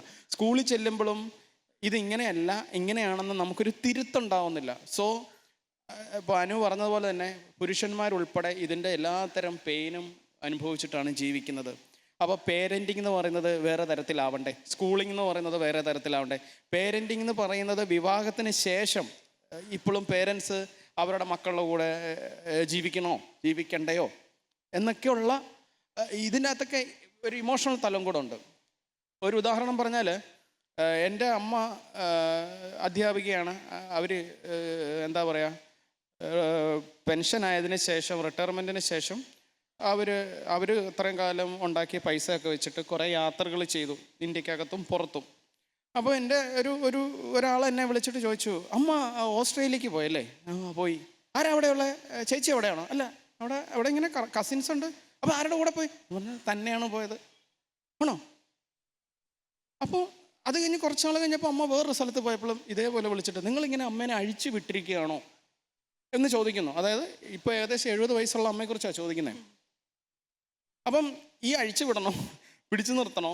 അപ്പം ഞാനെപ്പോഴും നമ്മൾ ഇത്തരം സിനിമകൾ ചെയ്തുകൊണ്ടൊക്കെ നമ്മുടെ സുഹൃത്തുക്കളിൽ പലരും വീട്ടിലൊരു വഴക്കുണ്ടാകുമ്പോഴൊക്കെ എന്നെ വിളിച്ചിട്ടൊരു അഭിപ്രായം ചോദിക്കും. അവളിങ്ങനെ പറഞ്ഞു, അല്ലെങ്കിൽ അവൻ ഇങ്ങനെ. ഞാൻ പറഞ്ഞു, എടാ എനിക്കറിയത്തില്ല, ഇത് നിങ്ങൾ മാനേജ് ചെയ്യാന്നുള്ളതാണ്. അപ്പം ഞാനിങ്ങനെ നോക്കുമ്പോൾ പലപ്പോഴും ഈ പേരൻറ്റിങ് എന്ന് പറയുന്നത് നമുക്ക് നമ്മുടെ കുഞ്ഞുങ്ങളെ നോക്കാൻ ബുദ്ധിമുട്ടുള്ളതുപോലെ നമുക്ക് നമ്മുടെ പേരൻസിനെ നോക്കാനുള്ള ഒരു ബുദ്ധിമുട്ടും ഈ കുടുംബത്തിൻ്റെ അകത്ത് ഉണ്ടായി വരുന്നുണ്ട്. അല്ലെ, കുടുംബം എന്ന് പറയുന്നത് ഇതെല്ലാം കൂടെ ചേർന്നതാകുമ്പോഴും എപ്പോഴും ഇതിനെല്ലാം കൂടെ ചേർത്ത് നിർത്താൻ പറ്റാത്ത ഒരു തരം അവസ്ഥ സ്ത്രീകളും പുരുഷന്മാരും അനുഭവിക്കുന്നത്. അപ്പം എങ്ങനെയാണ് കുടുംബം റീഡിഫൈൻ ചെയ്യുക, എങ്ങനെയാണ് കുറേ കൂടെ ജനാധിപത്യമായി അത് വർക്ക് ചെയ്യുക, എങ്ങനെയാണ് കുറേ കൂടെ അതിൻ്റെ അകത്ത് സഹാനുഭൂതി ഉണ്ടാവുക എന്നുള്ളതിനൊന്നും എൻ്റെ കയ്യിൽ ഞാനൊരു ആൻസറുമായിട്ടല്ല വന്നിരിക്കുന്നത്. ഞാൻ അന്വേഷിക്കുകയാണ് എങ്ങനെ കുറേ കൂടെ നന്നായിട്ട് ഇതിനെ ഉരുട്ടിത്തള്ളിക്കൊണ്ട് പോകാമെന്ന് പറയുന്നത്. ഇതിന് സ്മൂത്തായിട്ട് പോകുമെന്ന് എനിക്ക് തോന്നുന്നു. എനിക്കറിയില്ല, കുടുംബം എന്ന് പറഞ്ഞൊരു വ്യവസ്ഥയ്ക്ക് ഒരു സ്മൂത്ത് റണ്ണിങ് അങ്ങനെ പെട്ടെന്ന് ഉണ്ടാകത്തില്ല. ഇത് തട്ടിയും മുട്ടിയും ചട്ടിയും കലവും എന്നൊക്കെ നമ്മൾ പറയുന്നത് പോലെ കുഴപ്പമില്ലാതെ കൊണ്ടുപോകാനേ പറ്റുള്ളൂ. കാരണം നമുക്കറിയാം, ഈ ഒരു കുടുംബങ്ങളിലും ഒരു ഡിസിഷൻ മേക്കിംഗ് എന്ന് പറയുന്നത് ഒരാളുടെ ഡിസിഷനാണ്, അല്ലേ? നമ്മളിപ്പോൾ ഈ ഹേമ കമ്മിറ്റിയൊക്കെ ആയിട്ട് ബന്ധപ്പെട്ടിട്ട് എപ്പോഴും കുറേ ഉപയോഗിച്ച വാക്കാണ് പവർ ഗ്രൂപ്പ് എന്ന് പറയുന്നത്, അല്ലേ? ഈ പവർ ഗ്രൂപ്പ് എന്ന് പറയുന്നത് എല്ലാ വീടുകൾക്കകത്തുമുണ്ട്. അത് ആ വീട്ടിലെ ഏറ്റവും പവറുള്ളവരാണ് തീരുമാനിക്കുന്നത്. ആ വീട്ടിലെ ആൾക്കാർ എങ്ങോട്ട് പോകണം, ആ വീട്ടിലെ ആൾക്കാർ എന്ത് പഠിക്കണം, ആ വീട്ടിലെ ആൾക്കാർ ആരെ കല്യാണം കഴിക്കണം, ആ വീട്ടിലെ ആൾക്കാർ എന്ത് തരം വീടുണ്ടാക്കണം എന്ന് തുടങ്ങി എന്ത് വസ്ത്രം കഴിക്കണം, എന്ത് ഭക്ഷണം കഴിക്കണം, എങ്ങോട്ട് യാത്ര ചെയ്യണം, എങ്ങോട്ട് യാത്ര ചെയ്യാൻ പാടില്ല എന്നൊക്കെ തീരുമാനിക്കുന്ന പവർ ഉണ്ട്. ഇത് ആണുങ്ങളെയും പെണ്ണുങ്ങളെയും ബാധിക്കുന്നുണ്ട്, അല്ലാതെ ആണുങ്ങൾ ഇരുന്ന് പവർ യൂസ് ചെയ്യുന്നൊന്നല്ല. അല്ലെങ്കിൽ ഇതിൻ്റെ അകത്ത് ഇരയാക്കപ്പെടുന്ന സ്ത്രീകളുണ്ട്. പാട്രിയാർക്കി എന്ന് പറയുന്നത് ഒരുതരം മാറാത്തതോ അല്ലെങ്കിൽ മാരക രോഗവുമായിട്ട് നമ്മളെ ഭയങ്കരമായിട്ട് ബാധിച്ചിട്ടുണ്ട്. ഇപ്പോൾ നമ്മൾ പരിചയപ്പെടുത്തുമ്പോൾ പോലും മന്ത്രിയുടെ വൈഫാണെന്ന് പറഞ്ഞില്ലെങ്കിലും ഇറ്റ്സ് ഓക്കെ. ഞാൻ പറഞ്ഞത് ഒരു കുറ്റപ്പെടുത്തലോ നിങ്ങളെ മോശമായിട്ട് കാണലോ അല്ല, നമ്മുടെ ശീലമാണ്, അല്ലേ? അങ്ങനെ ഒരു സംഭവം എടുത്ത് ഉപയോഗിക്കാം എന്നുള്ളത്. കാരണം അതിൻ്റെ പ്രയോജനം കിട്ടുന്നത് മന്ത്രിക്കാണ്, അല്ലേ? ഞാൻ പറഞ്ഞത് അവിടെ മുതൽ നമുക്ക് തിരുത്താനുള്ള ഇതൊരു സാഹചര്യം. ഞാൻ നിങ്ങളെ തിരുത്തൊന്നും അല്ല കേട്ടോ. എനിക്കും കൂടെ ചിലപ്പോൾ ഈ സ്ഥാനത്ത് ഞാനായിരുന്നിരുന്നെങ്കിലും മേ ബി അറിയാതെ വന്നു പോകുന്നതാണ്. നമ്മൾ അതിനെ ഒരു തരം മാറ്റത്തിലോട്ട് പോകണമെങ്കിൽ നമുക്ക് ഒരു സിസ്റ്റം വേണം. നമ്മളെ കുറേ കൂടെ പഠിപ്പിക്കണം, നമ്മൾ കുറേ പഠിക്കണം, കുറേ കൂടെ കണ്ണും കാതും ഒക്കെ തുറന്നിരുന്നാലേ ഈ പറയുന്ന ജനാധിപത്യ സ്വഭാവം ഇതിൻ്റെ അകത്ത് ഉണ്ടാക്കാൻ പറ്റുള്ളൂ. ഉണ്ടായിക്കഴിഞ്ഞാൽ നല്ലതാണ്, മനോഹരമാണ്. കുറേയൊക്കെ ഞാനും എൻ്റെ വീട്ടിലും അത് അനുഭവിക്കുന്നുണ്ട്. പൂർണ്ണമായും ഞങ്ങളിത് മറ്റൊരു തരം കുടുംബമായി മാറിയെന്നല്ല, പക്ഷേ നമുക്ക് കുറേ കൂടെ ഒരു രസം ഉണ്ടാകുന്നുണ്ട്. സമത്വത്തിൽ നിന്ന് ഒരു തരം വികാരങ്ങൾ ഉണ്ടായി വരും, ഒരു തരം സന്തോഷങ്ങൾ ഉണ്ടായി വരും. ഇപ്പം നമ്മൾ സ്വർഗം എന്ന് പറയുന്നത് നമ്മുടെ ഒരു തരം ഇമാജിനേഷൻ അല്ലേ? സമത്വം അങ്ങനെ തന്നെയാണ്. നിങ്ങൾക്കിത് അനുഭവിക്കണമെങ്കിൽ അത് ഉണ്ടാക്കിയെടുത്താൽ നമുക്കറിയാൻ പറ്റും സമത്വം എന്ന് പറയുന്നത്. ഒരു കാര്യം കൂടെ പറഞ്ഞിട്ട് ഞാൻ നിർത്താം. പലപ്പോഴും വുമൺ അസിസ്റ്റൻറ്റ് ഡയറക്ടേഴ്സിനെ നമ്മൾ ടീമിലേക്ക് കൊണ്ടുവരുന്നതിനെ കുറിച്ച് ആലോചിക്കുമ്പോൾ പ്രൊഡ്യൂസറിൻ്റെ സൈഡിൽ നിന്നും അല്ലെങ്കിൽ നമ്മുടെ സുഹൃത്തുക്കൾ വർക്ക് ചെയ്യുന്നവരുടെ സൈഡിൽ നിന്ന് എപ്പോഴും ഉണ്ടാകുന്ന ഒരു കാര്യമാണ് പെണ്ണുങ്ങൾ വന്നാൽ ബുദ്ധിമുട്ടാവുമെന്നുള്ളത്. സോ ഇത്രയും സ്ത്രീപക്ഷ സിനിമ ഗ്രേറ്റ് ഇന്ത്യൻ കിച്ചൺ ചെയ്യുമ്പോൾ പോലും അതിലൊരു വുമൺ അസിസ്റ്റൻറ്റ് ഡയറക്ടർ ഇല്ല. ഞാൻ ഉൾപ്പെടെയുള്ള ആളിൻ്റെ പേടിയോ അല്ലെങ്കിൽ ഭയമോ അല്ലെങ്കിൽ ഡിസ്കംഫർട്ടോ ആണ് പെണ്ണുങ്ങൾ വന്നാൽ ഉണ്ടാകുന്ന പ്രശ്നങ്ങൾ. അവിടെ നിന്ന് കാതൽ വരെ 2 വർഷത്തിന് ശേഷമാണ് കാതൽ സംഭവിക്കുന്നത്. അപ്പോൾ ഇതിൽ നിന്ന് ഉണ്ടാകുന്ന മാറ്റമാണ്. ഇപ്പോൾ 2 പെൺപിള്ളേർ നമ്മുടെ കൂടെ വർക്ക് ചെയ്യുന്നു, 2-ലധികം പെൺപിള്ളേർ നമ്മുടെ കൂടെ വർക്ക് ചെയ്യുന്നു. സോ അപ്പോൾ ഞാൻ മനസ്സിലാക്കിയൊരു കാര്യം, നമ്മുടെ സിനിമയ്ക്ക് കുറേ കൂടെ ഒരു തരം കാഴ്ചപ്പാട് മാറുന്നുണ്ട്. കാരണം നമ്മളെല്ലാ ആണുങ്ങളുടെ അടുത്ത് മാത്രമായിരുന്നു സിനിമ ഡിസ്കസ് ചെയ്തുകൊണ്ടിരുന്നത്, അല്ലെങ്കിൽ ആകെ ഡിസ്കസ് ചെയ്യുന്ന എൻ്റെ പാർട്ണർ ബീനയുടെ അടുത്ത് മാത്രം. ഇതിൻ്റെ ഡിസ്കഷൻ പെണ്ണുങ്ങളുടെ എണ്ണം കൂടും തോറും, ഇപ്പോൾ കാതലിനെ കുറിച്ച് പറയുകയാണെങ്കിൽ അതിൽ പല സീനുകളും മാറിയിട്ടുള്ളത് ഇത്തരം ഡിസ്കഷനിലൂടെ. അത് പെൺപിള്ളേരുടെ അഭിപ്രായത്തിൽ നിന്നാണ്. എപ്പോഴും നമുക്ക് മെൻ പേഴ്സ്പെക്റ്റീവ് മാത്രമേ ഉള്ളൂ പല കാര്യങ്ങളിലും, എല്ലാത്തരം ഡിസിഷൻ മേക്കിങ്ങിലും അല്ലേ. വുമൺ പേഴ്സ്പെക്റ്റീവ് ഉണ്ടാകുന്നത് വളരെ നല്ലതാണ്. രണ്ട് അഭിപ്രായങ്ങൾ ഉണ്ടാകുന്നത് നല്ലതാണ്. ആ രണ്ട് അഭിപ്രായത്തിൽ നിന്ന് ഒരു ഉത്തരം ഉണ്ടാവും. അപ്പം ഇതൊക്കെയുള്ള ഇത്തരം സാധ്യതകളെ യൂസ് ചെയ്യും. അപ്പം ഞാൻ ഉറപ്പായും പെൺപിള്ളേർ നമ്മുടെ കൂടെ ഉള്ളത്, അല്ലെങ്കിൽ മറ്റ് ജെൻഡറിൽ നിന്നൊക്കെയുള്ള ആൾക്കാർ നമ്മുടെ കൂടെ വരുന്നത് നമ്മുടെ പ്രൊഡക്ടിവിറ്റി കൂട്ടുമെന്ന് മനസ്സിലാകുന്നതോട് അതൊരു വലിയൊരു മനസ്സിലാക്കലാണ്.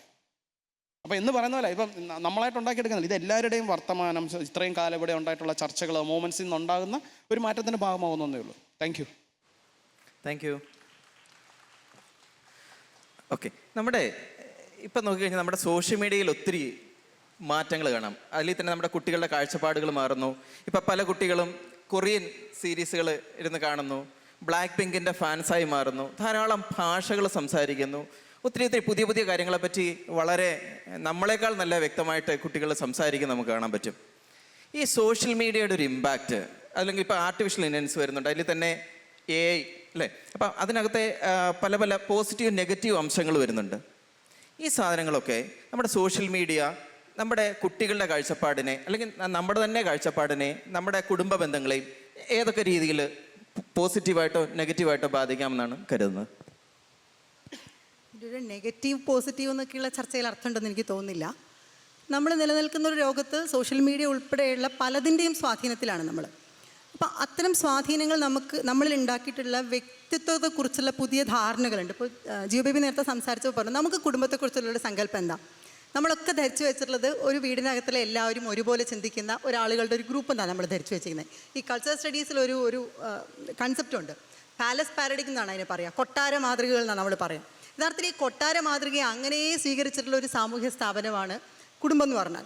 കൊട്ടാരത്തിനെക്കുറിച്ച് നമുക്കറിയാമല്ലോ, രാജാവിൻ്റെ അധികാരത്തിൻ്റെ കീഴിലുള്ള രാജ്ഞിയെക്കുറിച്ച് പൊതുബോധമുണ്ട് അല്ലേ. രാമനൊക്കെ ആ പൊതുബോധത്തിൻ്റെ ഭാഗമായിട്ടാണ് സീത ഉപേക്ഷിക്കേണ്ടി വന്നത്. അപ്പം അങ്ങനെ നിർമ്മിക്കപ്പെട്ടുള്ളൊരു പൊതുബോധമുണ്ട്. അവിടെ കുട്ടികൾ എങ്ങനെയായിരിക്കണം, എങ്ങനെയാണ് പെരുമാറേണ്ടത്, ഇതൊക്കെ ചിട്ടപ്പെടുത്തി വെച്ചിട്ടുണ്ട്. ഈ പാലസ് പാരഡിഗ്മിനെ അങ്ങനെ സ്വീകരിച്ചാൽ മറ്റൊരു കുറച്ച് ചെറുത് എന്ന് മാത്രമേ ഉള്ളൂ. പക്ഷെ അതിനേക്കാൾ ആഴത്തിൽ വേരുകളുള്ള ഒരു സാമൂഹ്യ സ്ഥാപനമാണ് യഥാർത്ഥത്തിൽ വീട്. വളരെ കൃത്യമല്ലേ, നോക്കൂ, ഇവിടെ രാജാവില്ലേ ഇല്ലേ, രാജാവിനെ പൊതിഞ്ഞു നിൽക്കുന്ന എല്ലാ കാഴ്ചപ്പാടുകളുമില്ലേ, സമൂഹത്തിൻ്റെ പൊതുബോധത്തിൻ്റെ നിയന്ത്രണത്തിലാണ് നിങ്ങളുടെ വ്യക്തിപരം എന്ന് പറയുന്ന കുടുംബവും നിൽക്കുന്നത്. യഥാർത്ഥത്തിൽ ഞാൻ തന്നെ പറയുമ്പോൾ അതിൻ്റെ ഒരു വല്ലാത്ത വൈരുദ്ധ്യം ഓർത്ത് നേരത്തെ പറയാതിരുന്ന, ഈ പറയുന്ന ഒരു പൊതുബോധത്തിൻ്റെ ഭാഗമായി നിൽക്കുമ്പോഴാണ് കുടുംബത്തിനകത്ത് ആളുകൾക്ക് വ്യക്തിത്വം ഇല്ലാതാവുന്നത്. നമ്മൾ കുടുംബത്തെക്കുറിച്ച് കാണുന്നത് അങ്ങനെയാണ്. അതിനൊരു നാദല്ലേ, രാജാവിൻ്റെ രാജ്യത്തെക്കുറിച്ച് നിങ്ങൾ പറയൂ, രാജ്ഞിയുടെ രാജ്യത്തെക്കുറിച്ച് നിങ്ങൾ പറയില്ല. കാരണം രാജാവിനെ ബേസ് ചെയ്തുകൊണ്ട് മാത്രം, അതിനെ അടിസ്ഥാനപ്പെടുത്തി മാത്രമേ രാജ്ഞിക്ക് നിലനിൽപ്പുള്ളൂ. അപ്പം ഈ പാലസ് പാരഡിഗ്മിനെ അങ്ങനെ അംഗീകരിക്കുന്ന ഒരു കുടുംബ വ്യവസ്ഥയ്ക്കകത്ത് കൃത്യമായിട്ടുള്ളൊരു അധികാര ഘടനയുണ്ട്. രാജാവും രാജ്ഞിയും കുട്ടികളുമൊക്കെ അടങ്ങുന്ന അവരെക്കുറിച്ച് പൊതുസമൂഹത്തിനുള്ളൊരു പൊതുബോധവും കൂടി ചേർന്ന ഒന്ന്. ഈ പൊതുബോധം കുടുംബത്തെക്കുറിച്ച് നമുക്ക് ഉണ്ടാക്കി തന്നൊരു സങ്കല്പം, അത് വളരെ യൂണിഫോം നേച്ചറുള്ള ഒന്നാണെന്നാണ്, ഒരേപോലെ ചിന്തിക്കുന്ന ആളുകളുടെ കൂട്ടമെന്നാണ്. വളരെ തെറ്റായിട്ടുള്ളൊരു സംഗതിയാണത്. ഇപ്പം നേരത്തെ ജിയോ പറഞ്ഞപ്പോൾ പറഞ്ഞു, ഒന്നാമത്തെ കാര്യം, വിവാഹത്തിൽ നിന്നാണ് കുടുംബം എന്ന് പറയുന്നത്. നിലവിലാണ് കുടുംബ വ്യവസ്ഥയിലെങ്കിലും വിവാഹത്തിൽ നിന്നാണ് കുടുംബം എന്നതിൻ്റെ ആരംഭമെങ്കിൽ അവിടെ തന്നെ നോക്കൂ, രണ്ട് സാമൂഹ്യ സാഹചര്യങ്ങളിൽ നിന്നുള്ള രണ്ടാളുകളാണ് ചേരുന്നത്. എല്ലാ അർത്ഥത്തിലും വ്യത്യസ്തരായിട്ടുള്ള രണ്ടാളുകൾ. നിങ്ങൾ പ്രണയിച്ച് വിവാഹം കഴിച്ചാൽ പോലും വ്യത്യസ്തരായിട്ടുള്ള രണ്ട് സാഹചര്യങ്ങളിൽ നിന്ന് ആളുകൾ ഒരുമിച്ച് ചേരുന്നു. ഇനി അടുത്ത സംഭവിക്കുന്നതോ, മറ്റൊരു ജനറേഷനെയാണ് ഇവർ അഭിമുഖീകരിക്കേണ്ടി വരുന്നത്. ഈ രണ്ട് സാമൂഹ്യ സാഹചര്യങ്ങൾ എന്നുള്ളതിനേക്കാൾ വലിയ വൈരുദ്ധ്യത്തിലേക്കാണ് പോകേണ്ടി വരുന്നത്. നേരത്തെ പറഞ്ഞ കുട്ടികളിലേക്ക് വരുമ്പോഴുള്ള ഈ ജനറേഷൻ്റെ ഗ്യാപ്പ്, അപ്പം ഇങ്ങനെയൊക്കെ പല നിലയ്ക്കുള്ള ആളുകൾക്ക് ചേർന്ന് രൂപപ്പെടുത്തുന്ന ഒന്നാണ് കുടുംബം എന്നുള്ളത് നമ്മൾ ആദ്യം മനസ്സിലാക്കണം. അതിനെ സംബന്ധിക്കുന്ന നമ്മുടെ ആ ഐക്യം എന്നൊക്കെയുള്ള ആ ഒരു സംഗതിയെ നമ്മൾ ആദ്യം പൊളിച്ചു കളയണം. അങ്ങനെ വരുമ്പോൾ മാത്രമേ അതിനകത്തുള്ള മനുഷ്യരുടെ വ്യക്തി സ്വാതന്ത്ര്യത്തെക്കുറിച്ച് നമ്മൾ ആലോചിക്കുകയുള്ളൂ. നമ്മൾ ജീവിക്കുന്ന ലോകം നിങ്ങളൊന്ന് ആലോചിച്ച് നോക്കൂ. സാമൂഹ്യ മാധ്യമങ്ങളിൽ നിന്ന് മാത്രമല്ല, നമ്മുടെ സ്കൂളുകളിൽ നിന്ന് വരെ നോക്കൂ. 8ാം ക്ലാസ്സിൽ നമ്മുടെ കുട്ടി നിയമം പഠിച്ചു തുടങ്ങേണ്ടത്. ഞാൻ പഠിച്ചിട്ടില്ല സ്കൂളിൽ നിയമം, പക്ഷേ ഇപ്പോൾ 8ാം തരം മുതൽ കുട്ടി നിയമം പഠിക്കുന്നുണ്ട്. നിയമം എന്ന് പറയുന്നത് എനിക്ക് തോന്നുന്നു വക്കീലന്മാർ കൂടി ചേർന്നാണ്, ലീഗൽ ഡിപ്പാർട്ട്മെൻറ്റുമായിട്ട് ചേർന്നിട്ടാണ് അതിൻ്റെ സിലബസ് വരെ തയ്യാറാക്കുന്നത്. കുട്ടി അവൻ്റെ അവകാശങ്ങളെക്കുറിച്ച് വളരെ കൃത്യമായി ബോധമുള്ളവനായിട്ടാണ് കുടുംബത്തിനകത്ത് നിലനിൽക്കുന്നത്. സ്ത്രീ അവരുടെ അവകാശങ്ങളെക്കുറിച്ച് വളരെ വ്യക്തമായി ബോധമുള്ളവരായിട്ടാണ് നിലനിൽക്കുന്നത്. വാർദ്ധക്യത്തിലുള്ള ആളുകൾ അവർക്കുള്ള നിയമങ്ങളെക്കുറിച്ച് ബോധമുള്ളവരായിട്ട് നിലനിൽക്കുന്നത്. അപ്പോൾ സമൂഹത്തിനകത്ത് നിയമനിർമ്മാണത്തിൻ്റെയൊക്കെ ഭാഗമായിട്ട് ഇത്തരം വ്യക്തിത്വത്തിൻ്റെ സ്പേസുകൾ, വ്യക്തി സ്വാതന്ത്ര്യത്തിൻ്റെതായിട്ടുള്ള ബോധ്യങ്ങൾ രൂപപ്പെട്ട് വരുന്നുണ്ട് എന്നതിനെ നമ്മൾ തിരിച്ചറിയാതെ ഈ കുടുംബം എന്ന് പറയുന്ന സ്ഥാപനത്തിനെ നമ്മൾ കാണുകയും അതിനകത്ത് ഇടപെടുകയും ആ പൊതുബോധം വെച്ചുകൊണ്ട് അതിനെ വീക്ഷിക്കുകയും ചെയ്യുന്നിടത്ത് നിന്നാണ് പ്രശ്നം തുടങ്ങുന്നത്. നിങ്ങൾ സാമൂഹ്യ മാധ്യമങ്ങൾക്കകത്ത് ഇടപെട്ട് കുട്ടികളുടെ അടുത്ത് നിന്ന് മുഴുവൻ ഫോണുകൾ മാറ്റുന്നതോടുകൂടി നിങ്ങൾക്ക് ഈ പ്രശ്നത്തിനെ പരിഹരിക്കാൻ പറ്റുമെന്ന് എനിക്ക് തോന്നുന്നില്ല. ഇനി ഈ പ്രശ്നത്തെ കുറച്ചുകൂടി പോസിറ്റീവായിട്ട് നമ്മൾ കാണുകയും വേണമെന്നാണ് എനിക്ക് തോന്നുന്നത്. നോക്കൂ, കൂട്ടുകുടുംബ വ്യവസ്ഥയിൽ നിന്ന് അണുകുടുംബത്തിലേക്ക് നമ്മൾ എത്തിയത് വളരെ ശാന്തവും സമാധാന സുന്ദരവുമായ ദിനങ്ങളിലൂടെ ആയിരുന്നില്ല. നമ്മൾ വായിച്ചിട്ടുള്ള ഇന്ദുലേഖയെ നമുക്കൊന്ന് അങ്ങനെ വായിച്ചു നോക്കാം. കൂട്ടുകുടുംബത്തിൽ നിന്ന് അണുകുടുംബത്തിലേക്ക് വന്നതിൻ്റെ സംഘർഷങ്ങളാണ് യഥാർത്ഥത്തിൽ ഇന്ദുലേഖ. ആ കാലത്ത് തന്നെ വന്നിട്ടുള്ള വസുമതി, ഈ കോഴിക്കോടിൻ്റെ കൂടി പശ്ചാത്തലത്തിൽ ഇറങ്ങിയിട്ടുള്ള സുൽത്താൻ വീട്, അങ്ങനെ എത്രയോ കൃതികൾ കേരളത്തിലെ വിവിധ സാമുദായിക വിഭാഗങ്ങൾക്കിടയിൽ എങ്ങനെയാണ് പുതിയ കുടുംബ വ്യവസ്ഥയിലേക്കുള്ള മാറ്റം, സംക്രമണം നടന്നത്, അതിൻ്റെ സംഘർഷങ്ങൾ എന്താണ് എന്ന് അടയാളപ്പെടുന്ന കൃതികളാണ്. അപ്പം വലിയ സംഘർഷത്തിലൂടെ, വലിയ നിയമപരമായ സംവിധാനങ്ങളിലൂടെ നിയമനിർമ്മാണങ്ങൾ ധാരാളം നടന്നിട്ടുണ്ട് ഇതുമായിട്ട് ബന്ധപ്പെട്ടുകൊണ്ട്. അപ്പോൾ ഇതിൻ്റെയൊക്കെ ഭാഗമായിട്ടാണ് നമ്മൾ ഈ പുതിയ മാറ്റത്തിലേക്ക് വന്നത്. തീർച്ചയായിട്ടും ഇതിൽ നിന്ന് ഒരു മാറ്റത്തെക്കുറിച്ചുള്ള ആലോചനകളാണ് യഥാർത്ഥത്തിൽ ഈ സംഘർഷങ്ങളായി നമ്മൾ ഇന്ന് അനുഭവിക്കുന്നത്. അതുകൊണ്ട് എനിക്ക് തോന്നുന്നത് ഈ സംഘർഷങ്ങളെ നമ്മൾ പോസിറ്റീവായിട്ട് കാണണം. ഇതിൻ്റെ ഭാഗമായി ഈ സംഘർഷാത്മകമായ അന്തരീക്ഷത്തിലെങ്കിലും നമ്മൾ വ്യക്തിയുടെ സ്വാതന്ത്ര്യത്തെക്കുറിച്ച്, കുടുംബത്തിനകത്തും സമൂഹത്തിനകത്തും ഒക്കെയുള്ള വ്യക്തിയുടെ സ്വാതന്ത്ര്യത്തെക്കുറിച്ച് കുറച്ചുകൂടി ബോധവാന്മാരാകണമെന്നുമാണ് എനിക്ക് പറയാനുള്ളത്. Thank you. നമ്മൾ ഈ വ്യക്തി സ്വാതന്ത്ര്യത്തെ പറ്റി പറയുമ്പോൾ ഇപ്പോൾ പ്രത്യേകിച്ചും നമ്മൾ ഫീൽ ചെയ്യുന്ന ഒരു കാര്യമാണ്, അതായത് മുമ്പ് ഒരു കൂട്ടുകുടുംബം ഉണ്ടായിരുന്നു, അവിടുന്ന് ഒരു ട്രാൻസിഷൻ ഇപ്പോൾ അണുകുടുംബത്തിലേക്ക് വരുന്നു. അപ്പോഴും കൂട്ടുകുടുംബത്തിലെ പല കാര്യങ്ങളും നമ്മൾ ചുമക്കേണ്ടി വരുന്നുണ്ട്, അല്ലെങ്കിൽ നമുക്കങ്ങനെ ചെയ്യേണ്ടി വരുന്നുണ്ട്. അതിലൊന്നാണ് പ്രായമുള്ള മാതാപിതാക്കളെ നോക്കണം. പല സ്ഥലങ്ങളുണ്ടാകുന്ന ഒരു സംഘർഷമുള്ളൊരു കാര്യമാണ്. പ്രായമുള്ള മാതാപിതാക്കളെ നോക്കാൻ ശ്രമിക്കുമ്പോൾ ഒരു പക്ഷേ ചിലപ്പോഴെങ്കിലും അവർ ഇവരുടെ പേഴ്സണൽ സ്പേസിൽ ഇടപെടുന്നു, ഇവരുടെ സ്വാതന്ത്ര്യത്തിനെ തടസ്സപ്പെടുത്തുന്നു, ചില സമയങ്ങളിൽ കുറ്റപ്പെടുത്തുന്നു. അപ്പോൾ അതിലൊരു മാറ്റം വരേണ്ടതാണോ? അതായത് ഇനി ഇപ്പം നമ്മുടെ എന്താ പറയുക, ഒരു ഹസ്ബൻഡ് വൈഫ് കുട്ടികൾ എന്നുള്ളൊരു ഫേസിലേക്ക് പോകുമ്പോൾ ഇപ്പം നമ്മുടെ ഇപ്പം KG ജോർജിനെ ശ്രദ്ധിച്ചു കഴിഞ്ഞാൽ കാണാം, അദ്ദേഹം ഒരു പ്രായം കഴിഞ്ഞപ്പോൾ അദ്ദേഹം വയ്യാതായപ്പോൾ എന്താ ഒരു ബെറ്ററായിട്ട് കെയർ കിട്ടുന്ന ഒരു സ്ഥലത്തേക്ക് മാറി, മറ്റാർക്കും ഒരു ബുദ്ധിമുട്ടുണ്ടാക്കാത്ത രീതിയിൽ. ആ രീതിയിൽ നമ്മളൊക്കെ ഇനി ചിന്തിച്ച് തുടങ്ങേണ്ടതുണ്ടോ? നമ്മൾ മറ്റവർക്കൊരു ഭാരമാവാതെ മുമ്പോട്ട് പോകണം എന്ന് ചിന്തിക്കുന്ന ഒരു രീതി നല്ലതാണോ? അതുപോലെ തന്നെ ഇപ്പം നമ്മുടെ കുട്ടികൾക്കാണെങ്കിലും പലരുടെയും കാഴ്ചപ്പാടുകൾ ഒത്തിരി മാറ്റം വന്നു. നമ്മളെ തന്നെ ചലഞ്ച് ചെയ്യാൻ തുടങ്ങി. നിങ്ങൾ എന്താണ് ഈ പറയുന്നത്, എന്താണ് ഈ ചിന്തിക്കുന്നത്, ഈ രീതിയിൽ. അപ്പം കുട്ടികളുടെ പുതിയ പുതിയ കുട്ടികളിൽ നിന്ന് നമുക്ക് പല കാര്യങ്ങളും പഠിക്കാൻ പറ്റുമെന്ന് തോന്നുന്നുണ്ടോ? അതുപോലെ തന്നെ നമ്മൾ തന്നെ ഞാൻ ഈ നേരത്തെ സൂചിപ്പിച്ച പോലെ നമ്മുടെ മക്കളുടെ കാര്യങ്ങളിലേക്ക് വരുമ്പോൾ, അല്ലെങ്കിൽ അവരിനി വരുമ്പോൾ അവരുടെ ഒരു സ്വാതന്ത്ര്യത്തിൽ തടസ്സപ്പെടുത്താതെ നമ്മൾ മുമ്പ് പോകേണ്ടതുണ്ടോ? ഇപ്പോൾ നേരത്തെ ചോദിച്ച ചോദ്യമായാലും ഇപ്പോൾ ചോദിച്ച ചോദ്യമായാലും ഒരു ബേസിക്, ഒരു അടിസ്ഥാന ധാരണയിൽ നിന്ന് വരുന്നതാണ്. അതായത് നമ്മൾ വളരെ ശുദ്ധരായിട്ടുള്ള, വളരെ ഒട്ടും കലർപ്പില്ലാത്ത ഒരു സംസ്കാരത്തിലാണ് നമ്മൾ ഇതുവരെ കഴിയുന്നത് എന്നുള്ളൊരു അബദ്ധധാരണ നമുക്കുണ്ട്. ഇപ്പോൾ ഉദാഹരണത്തിന് കുട്ടികൾ കൊറിയൻ സിനിമ കാണുന്നു. കുട്ടികൾ കൊറിയൻ സിനിമ കണ്ടാൽ എന്താ കുഴപ്പം? വളരെ നമ്മളുടെ ഭാഷ ഇപ്പോൾ ശുദ്ധ മലയാളവാദം എന്നൊക്കെ പറയുന്നു. അല്ലെങ്കിൽ ഇപ്പോൾ നവംബർ 1 നമ്മൾ കണ്ടിട്ടുണ്ട് കുട്ടികൾക്ക് മലയാളത്തോട് സ്നേഹമില്ല എന്നൊക്കെ. നമ്മൾ ഏത് മലയാളത്തെക്കുറിച്ചിട്ടാണ് ഈ ശുദ്ധ മലയാളം എന്ന് പറയുന്നത്?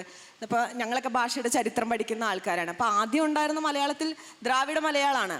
പിന്നെ ആ സമയത്ത് ആളുകളെല്ലാം സംസ്കൃത പക്ഷപാതികളായിരുന്നു. പിന്നെ അടുത്ത കാലഘട്ടത്തിൽ അപ്പോൾ ആളുകളെല്ലാം സംസ്കൃതത്തിലേക്ക് പോയിട്ടുണ്ട്. പിന്നെ ഇംഗ്ലീഷ് വന്നു. അപ്പോൾ ഇംഗ്ലീഷ് സിനിമ കണ്ടിട്ടുണ്ട്. അതിനുശേഷം 90s ശേഷം വേറൊരു കൾച്ചർ വന്നു.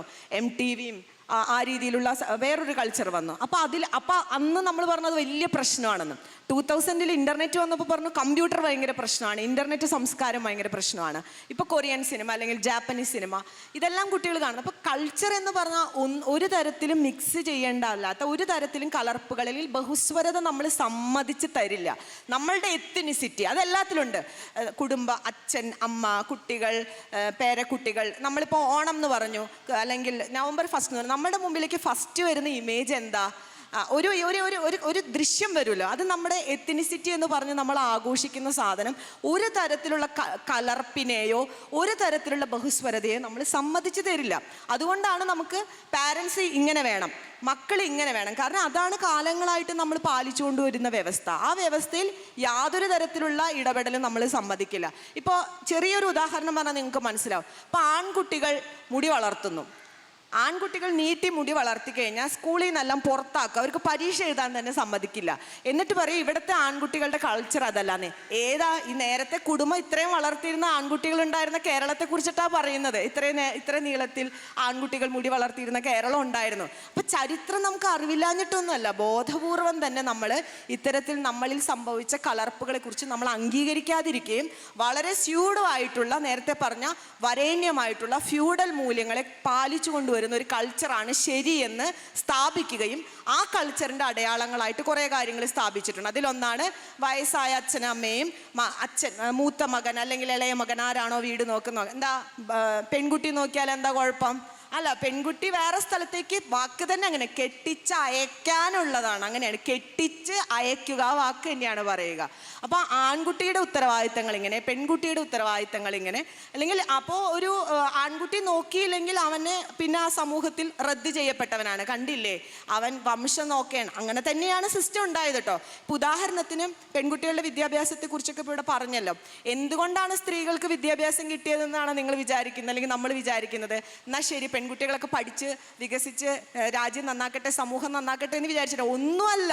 നല്ല തട്ടിപ്പായിരുന്നു. കാരണം വംശം സംരക്ഷിച്ച് മുന്നോട്ട് കൊണ്ടുപോകുന്ന സമയത്ത് തങ്ങളുടെ പിള്ളേർക്ക് വിവരവും വിദ്യാഭ്യാസവും ഇല്ലെങ്കിൽ ഈ സമൂഹത്തിൽ കാര്യമായിട്ട് വലിയ ഡെവലപ്മെന്റ് ഉണ്ടാവില്ല എന്ന് ബുദ്ധി തോന്നിയ ആണുങ്ങളുടെ ബുദ്ധി തന്നെയായിരുന്നു എന്നാൽ കുറച്ച് വിദ്യാഭ്യാസമുള്ള സ്ത്രീ ആവട്ടെ, അപ്പോൾ മക്കൾക്ക് കുറച്ച് വിദ്യാഭ്യാസമൊക്കെ ഉണ്ടാവുമല്ലോ, മക്കൾക്ക് കുറച്ച് സ്റ്റാൻഡേർഡ്, ഈ പറഞ്ഞ അവർ വെക്കുന്ന ആ ഒരു നിലവാര സൂചിക, അതിന് വേണ്ടിയിട്ടാണ്. അല്ലാണ്ട് ആരും സ്ത്രീകളെ പഠിപ്പിക്കാനായിട്ട് ഒരു ഇനീഷ്യേറ്റീവും എടുത്തിട്ടില്ല എന്ന് നിങ്ങൾ ചരിത്രം നോക്കിയാൽ മനസ്സിലാവും. എന്തെങ്കിലുമൊക്കെ സ്ത്രീകൾ നേടിയിട്ടുണ്ടെങ്കിൽ അത് പോരാടി തന്നെ, ഓരോരുത്തരും ജനാധിപത്യത്തിന് വേണ്ടി നേടിയിട്ടുള്ള ഓരോ പോരാട്ടങ്ങളും, മാറുമറയ്ക്കാനാവട്ടെ, സ്കൂളിൽ പോവാനാവട്ടെ, ഉന്നത വിദ്യാഭ്യാസത്തിനാവട്ടെ, പോരടിച്ചുകൊണ്ട് തന്നെയാണ് വന്നിട്ടുള്ളത്. അപ്പോൾ അതുപോലെ തന്നെ കുട്ടികളായാലും അവരുടെ അടുത്ത ഘട്ടത്തിലേക്കുള്ള വളർച്ചയ്ക്ക് വേണ്ടി അവരിപ്പോൾ സംസാരിച്ചുകൊണ്ടിരിക്കുകയാണ്. കാരണം അല്ലെങ്കിൽ നമ്മൾ ഈ പറയുന്ന കലർപ്പില്ലാത്ത പഴയ സ്ഥലത്ത് തന്നെ അവർ പോവേണ്ടി വരുന്നു. അപ്പോൾ പാരൻസിന് നോക്കുന്നു. ഇപ്പോൾ ഉദാഹരണത്തിന് ഇപ്പോൾ ജിയോൻ്റെ അമ്മ യാത്ര പോയി എന്ന് പറയുന്നു. ഇപ്പോൾ KG ജോർജ് വേറൊരു ഒരു ഡെസ്റ്റിനേഷൻ തീരുമാനിക്കുന്നു. അത് കേരളത്തിൽ പറ്റില്ല. കാരണം കേരളത്തിൽ നിങ്ങൾക്കറിയാം, കൊച്ചുബാവയുടെ പ്രശസ്തമായിട്ടുള്ള ഒരു നോവലായിരുന്നു വൃദ്ധസദനം. അത് ഏത് കാലഘട്ടത്തിലാണ് ഉണ്ടായെന്ന് ആലോചിക്കണം. ഈ പറഞ്ഞ നമ്മൾ ഗ്രാമത്തിൽ നിന്ന് നഗരത്തിലേക്ക് മാറുന്ന ഒരു കാലഘട്ടത്തിൽ, ആ കാലഘട്ടത്തിൻ്റെ ഒരു പേഴ്സ്പെക്റ്റീവിൽ നിന്നാണ്, അന്നത്തെ ഒരു കൾച്ചറൽ സിനാരിയോ എന്ന് ഉണ്ടായിട്ടുള്ളൊരു നോവലാണ് വൃദ്ധസദനം. മലയാറ്റൂരിൻ്റെ വേരുകൾ എന്നുള്ള കൃതി നിങ്ങൾ എല്ലാവരും വായിച്ചിട്ടുണ്ടോ? അതിലെന്താന്ന് വെച്ചാൽ തീം ഇങ്ങനെയാണ്, അതായത് ഗ്രാമത്തിൽ നിന്ന് നഗരത്തിലേക്ക് വരികയാണ്. അപ്പം നഗരത്തിൽ വലിയ സ്ക്വയർ ഫീറ്റുള്ള വീട് വെക്കണം എന്ന് പറഞ്ഞ IAS ഭാര്യയെ പുച്ഛിക്കുക. നാട് എന്ന് പറഞ്ഞാൽ വലിയൊരു സംഭവമാണ്. അത് വിട്ടു പോകുന്ന താടകയായിട്ടാണ് ആ ഭാര്യയെ ചിത്രീകരിക്കുന്നത്. അവളുടെ ഏറ്റവും വലിയ പരാതി എന്താ? മക്കളെ ഇംഗ്ലീഷ് മീഡിയം സ്കൂളിൽ പഠിപ്പിക്കുന്നു. ഇന്ന് അങ്ങനെ ഒരു നോവൽ വരുമോ? ഇതുപോലെ സിനിമ എടുത്ത് നോക്കിയാൽ അറിയാം. 1962 ഭാര്യ എന്നുള്ള സിനിമ വന്നത്. സത്യനും രാഗിണിയൊക്കെ അഭിനയിച്ച, നമ്മുടെ എൻ്റെ തലമുതിർന്ന തലമുറ ഇവിടെ ഉണ്ട്, അവർ കണ്ടിട്ടുണ്ടോ? ഭർത്താവ് ഭാര്യയെ ചവിട്ടിക്കൊല്ലുന്ന സിനിമയാണ്. അന്ന് സൂപ്പർ ഹിറ്റാ. 1962. 60 വർഷം കഴിഞ്ഞു. 2022 ജയഹേ വരുന്നത്. തിരിച്ച് ഭർത്താവിനെ ചവിട്ടുന്ന കരാട്ട പഠിച്ച ഭാര്യ വരെ 60 വർഷം എടുത്തു കേരളത്തിൽ. 60 വർഷം എടുത്ത ശേഷമാണ് അങ്ങനെ ഒരു സിനിമ വരുന്നത്. അപ്പോൾ 60 വർഷത്തെ ചരിത്രത്തിൽ കുടുംബത്തിൽ വന്ന മാറ്റമാണ്. ഈ കുടുംബത്തിൽ മാറ്റം വരാൻ വേണ്ടിയിട്ടാണ് ഇപ്പോൾ കുട്ടികൾ വീണ്ടും വന്നത്. അവർ മുടി കളർ ചെയ്യും, അവർ മുടി വളർത്തും, അവർ ജെൻഡർ ഫ്ലൂയിഡ് ആയിട്ടുള്ള വസ്ത്രം ധരിക്കും. അപ്പം നമുക്കാണ് പ്രശ്നം. നമ്മൾ പറയും ഇതിലെന്തോ കുഴപ്പമുണ്ട്. എന്താ കുഴപ്പം? കാരണം നമ്മൾ ഇതുവരെ പാലിച്ചു പോകുന്ന വ്യവസ്ഥയുടെ അനുകൂലിച്ചിട്ടുള്ള വസ്ത്രമല്ല. നീ എന്താ പെൺകുട്ടികളെ പോലെ, നീ എന്താ ആൺകുട്ടികളെ പോലെ. നമ്മൾ വാക്ക് തന്നെ ഉണ്ടാക്കി വെച്ചിട്ടുണ്ട്, ബോയ്ക്കട്ട്. ചെറിയ ആരാ പറഞ്ഞത് ബോയ്ക്കട്ടാണെന്ന്? ബോയ് നേരത്തെ മുടി വളർത്തിയില്ലേ, പിന്നെ എങ്ങനെയാണ് അത് ബോയ്ക്കട്ടായത്? അതുപോലെ ഗേൾസിൻ്റെ ഡ്രസ്സ്, ആരാണ് പറഞ്ഞത് ഗേൾസിൻ്റെ ഡ്രസ്സാണെന്ന്? അപ്പം ഇത്തരത്തിൽ നമ്മൾ കൃത്യമായി ടാർഗറ്റ് ഉണ്ടാക്കി വ്യവസ്ഥ ഉണ്ടാക്കി വെച്ചിട്ട് അതിനകത്തേക്ക് പിന്നെ നമ്മൾ ഒന്നും കടത്തില്ല. ഇമോഷൻ പോലും അങ്ങനെ തന്നെയാണ്. എങ്ങനെയാണ് ഒരു സ്ത്രീയുടെ ഇമോഷൻ ഉണ്ടാവേണ്ടത്, ഒരു പുരുഷന്റെ ഇമോഷൻ? അതുകൊണ്ടാണ് അയ്യേ പെണ്ണുങ്ങളെ പോലെ കരയാമോ എന്ന് ആൺകുട്ടിയോട് ചോദിക്കുന്നത്. ഇത്തരത്തിൽ ഇമോഷനെ പോലും നമ്മൾ വ്യവസ്ഥയ്ക്ക് അനുസരിച്ച് ബിൽഡ് ചെയ്ത് വെച്ചിരിക്കുന്ന ഒരു സൊസൈറ്റിയിലാണ് നമുക്ക് നമ്മൾ എന്തിനാണ് ഇങ്ങനെ ഫാബ്രിക്കേറ്റ് ചെയ്ത്, അല്ലെങ്കിൽ ഇത്തരത്തിൽ നമ്മൾ ഇങ്ങനെ സങ്കീർണമാക്കി കൊണ്ടുവരേണ്ട ആവശ്യമൊന്നുമില്ല. കാലഘട്ടത്തിനനുസരിച്ച് എന്നാൽ നോക്കണം, എല്ലാ തരത്തിലുള്ള ടെക്നോളജിയും നമുക്ക് വേണം, എല്ലാ തരത്തിലുള്ള അപ്ഡേഷനും നമുക്ക് വേണം. അതിലൊന്നും നമുക്ക് യാതൊരു തരത്തിലുള്ള നൊസ്റ്റാൾജിയും ആവശ്യമില്ല. നമുക്ക് ഏറ്റവും പുതിയ കാര്യങ്ങൾ ഉപയോഗിക്കണം, ഏറ്റവും അപ്ഡേറ്റഡ് ആയിട്ടുള്ള കാര്യങ്ങൾ, അതിലൊക്കെ നമ്മൾ അപ്ഡേറ്റഡ് ആവും. പക്ഷെ നമ്മുടെ മാനസിക നിലവാരത്തിൽ, നമ്മുടെ സാമൂഹിക ബോധത്തിൽ യാതൊരു തരത്തിലുള്ള അപ്ഡേഷനും നമ്മൾ തയ്യാറാവാത്തത് കൊണ്ടാണ് നമുക്ക് ഇത്തരത്തിലുള്ള കോൺഫ്ലിക്റ്റ് നേരിടേണ്ടി വരുന്നതെന്നാണ് ഞാൻ വിചാരിക്കുന്നത്. അതുകൊണ്ട് നമ്മുടെ മാനസികമായിട്ടുള്ള വളർച്ച, സാമൂഹികമായിട്ട് അടുത്ത സ്റ്റെപ്പിലേക്ക് നമ്മൾ ഒരു ചെറിയ കാര്യം ആലോചിച്ചാൽ മതി. നമ്മൾ നിൽക്കുന്ന സ്ഥലത്ത് നിന്ന് നമ്മൾ 10 അടി പുറകോട്ടാണ് പോകുന്നതെങ്കിൽ അതിൽ തീർച്ചയായിട്ടും പ്രശ്നമുണ്ട് എന്ന് നമ്മൾ മനസ്സിലാക്കണം. നമ്മൾ ഒരു ഐഡിയ വരുമ്പോൾ, ഒരു ഐഡിയോളജി നമ്മൾ അപ്ലൈ ചെയ്യുന്ന സമയത്ത് അത് പുറകിലേക്കാണ് പോകുന്നതെങ്കിൽ, ഇപ്പം ഞാൻ പല കാര്യങ്ങളിവിടെ പറയാനുണ്ട്. ആർത്തവ സമരമടക്കം, ശബരിമല അടക്കം പലതും നമുക്ക് ഉദാഹരണമായിട്ട് പറയാം. ഒരു 100 വർഷം കഴിഞ്ഞ് ഇങ്ങനെയൊന്നും ആയിരിക്കില്ല എന്ന് എനിക്ക് ഉറപ്പാണ് കേരളത്തിൽ. അപ്പം നമ്മൾ ഇതിനെക്കുറിച്ച് അന്ന് ഇപ്പോൾ കേരളത്തിൽ വളരെ വിപ്ലവം ഉണ്ടാക്കിയ ഒരു കാര്യമായിരുന്നു ജെൻഡർ ഫ്ലൂയിഡ് യൂണിഫോമിനെ കുറിച്ച്, പാൻറ്റും ഷർട്ട് ഇടുന്നതിനെ കുറിച്ച്. നിങ്ങൾക്കറിയാം, ഇത് കേരളത്തിൽ ഫസ്റ്റ് പേജിലെ വാർത്തയാണ്. പുറത്ത് പഠിക്കുന്ന കുട്ടികൾ ഇതാണോ കേരളത്തിലെ വാർത്ത? അതായത് പെൺകുട്ടികൾ ജീൻസും ഷർട്ടും ഇട്ടത് കേരളത്തിലെ ഫസ്റ്റ് പേജിലെ വാർത്തയായി വരുന്നത് എപ്പോഴാണ്? 2022 നിങ്ങൾ ആലോചിക്കണം.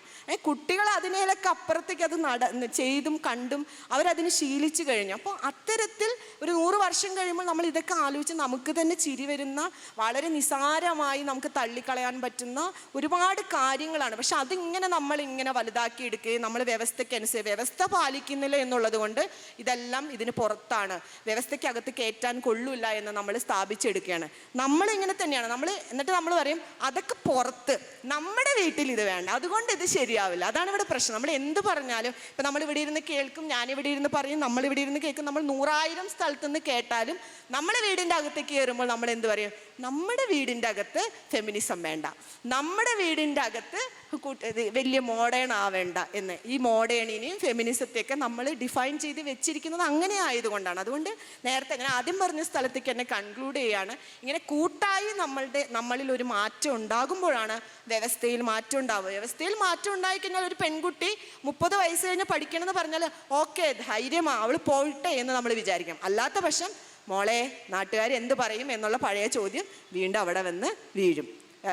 മാതാപിതാക്കളെ ആര് നോക്കും, എങ്ങനെ നോക്കണം, ഏത് രീതിയിൽ നോക്കണം, അവരെ എങ്ങനെയാണ് ടേക്ക് കെയർ ചെയ്യേണ്ടത് എന്നുള്ളതിനെ കുറിച്ചിട്ടും ഈ പറഞ്ഞ പഴയ സ്ഥലത്തേക്ക് തന്നെ നമ്മൾ വന്നെത്തും. Thank you. ഞാൻ അടുത്തത് നമ്മുടെ സംവിധായകൻ ജിയോബേബിയോട് തന്നെയാണ് ചോദ്യം. നമ്മുടെ നാട്ടിലെ ധാരാളം പയ്യന്മാരുടെ ഏറ്റവും വലിയൊരു പ്രശ്നം അവർക്ക് പെണ്ണ് കിട്ടുന്നില്ല എന്നുള്ളതാണ്. അവർ വന്ന് പറയാറുണ്ട് കഷ്ടമാണ്, കാരണം 30 വയസ്സായി 35 വയസ്സായി പക്ഷെ പെണ്ണ് കിട്ടുന്നില്ല. എന്താണ് ഇതിൻ്റെ ഒരു സൊല്യൂഷൻ? കിട്ടാത്തത് വളരെ നല്ല കാര്യമെന്നോർത്ത് സമാധാനിക്കാന്നാണ് എനിക്ക് പറയാനുള്ളൂ.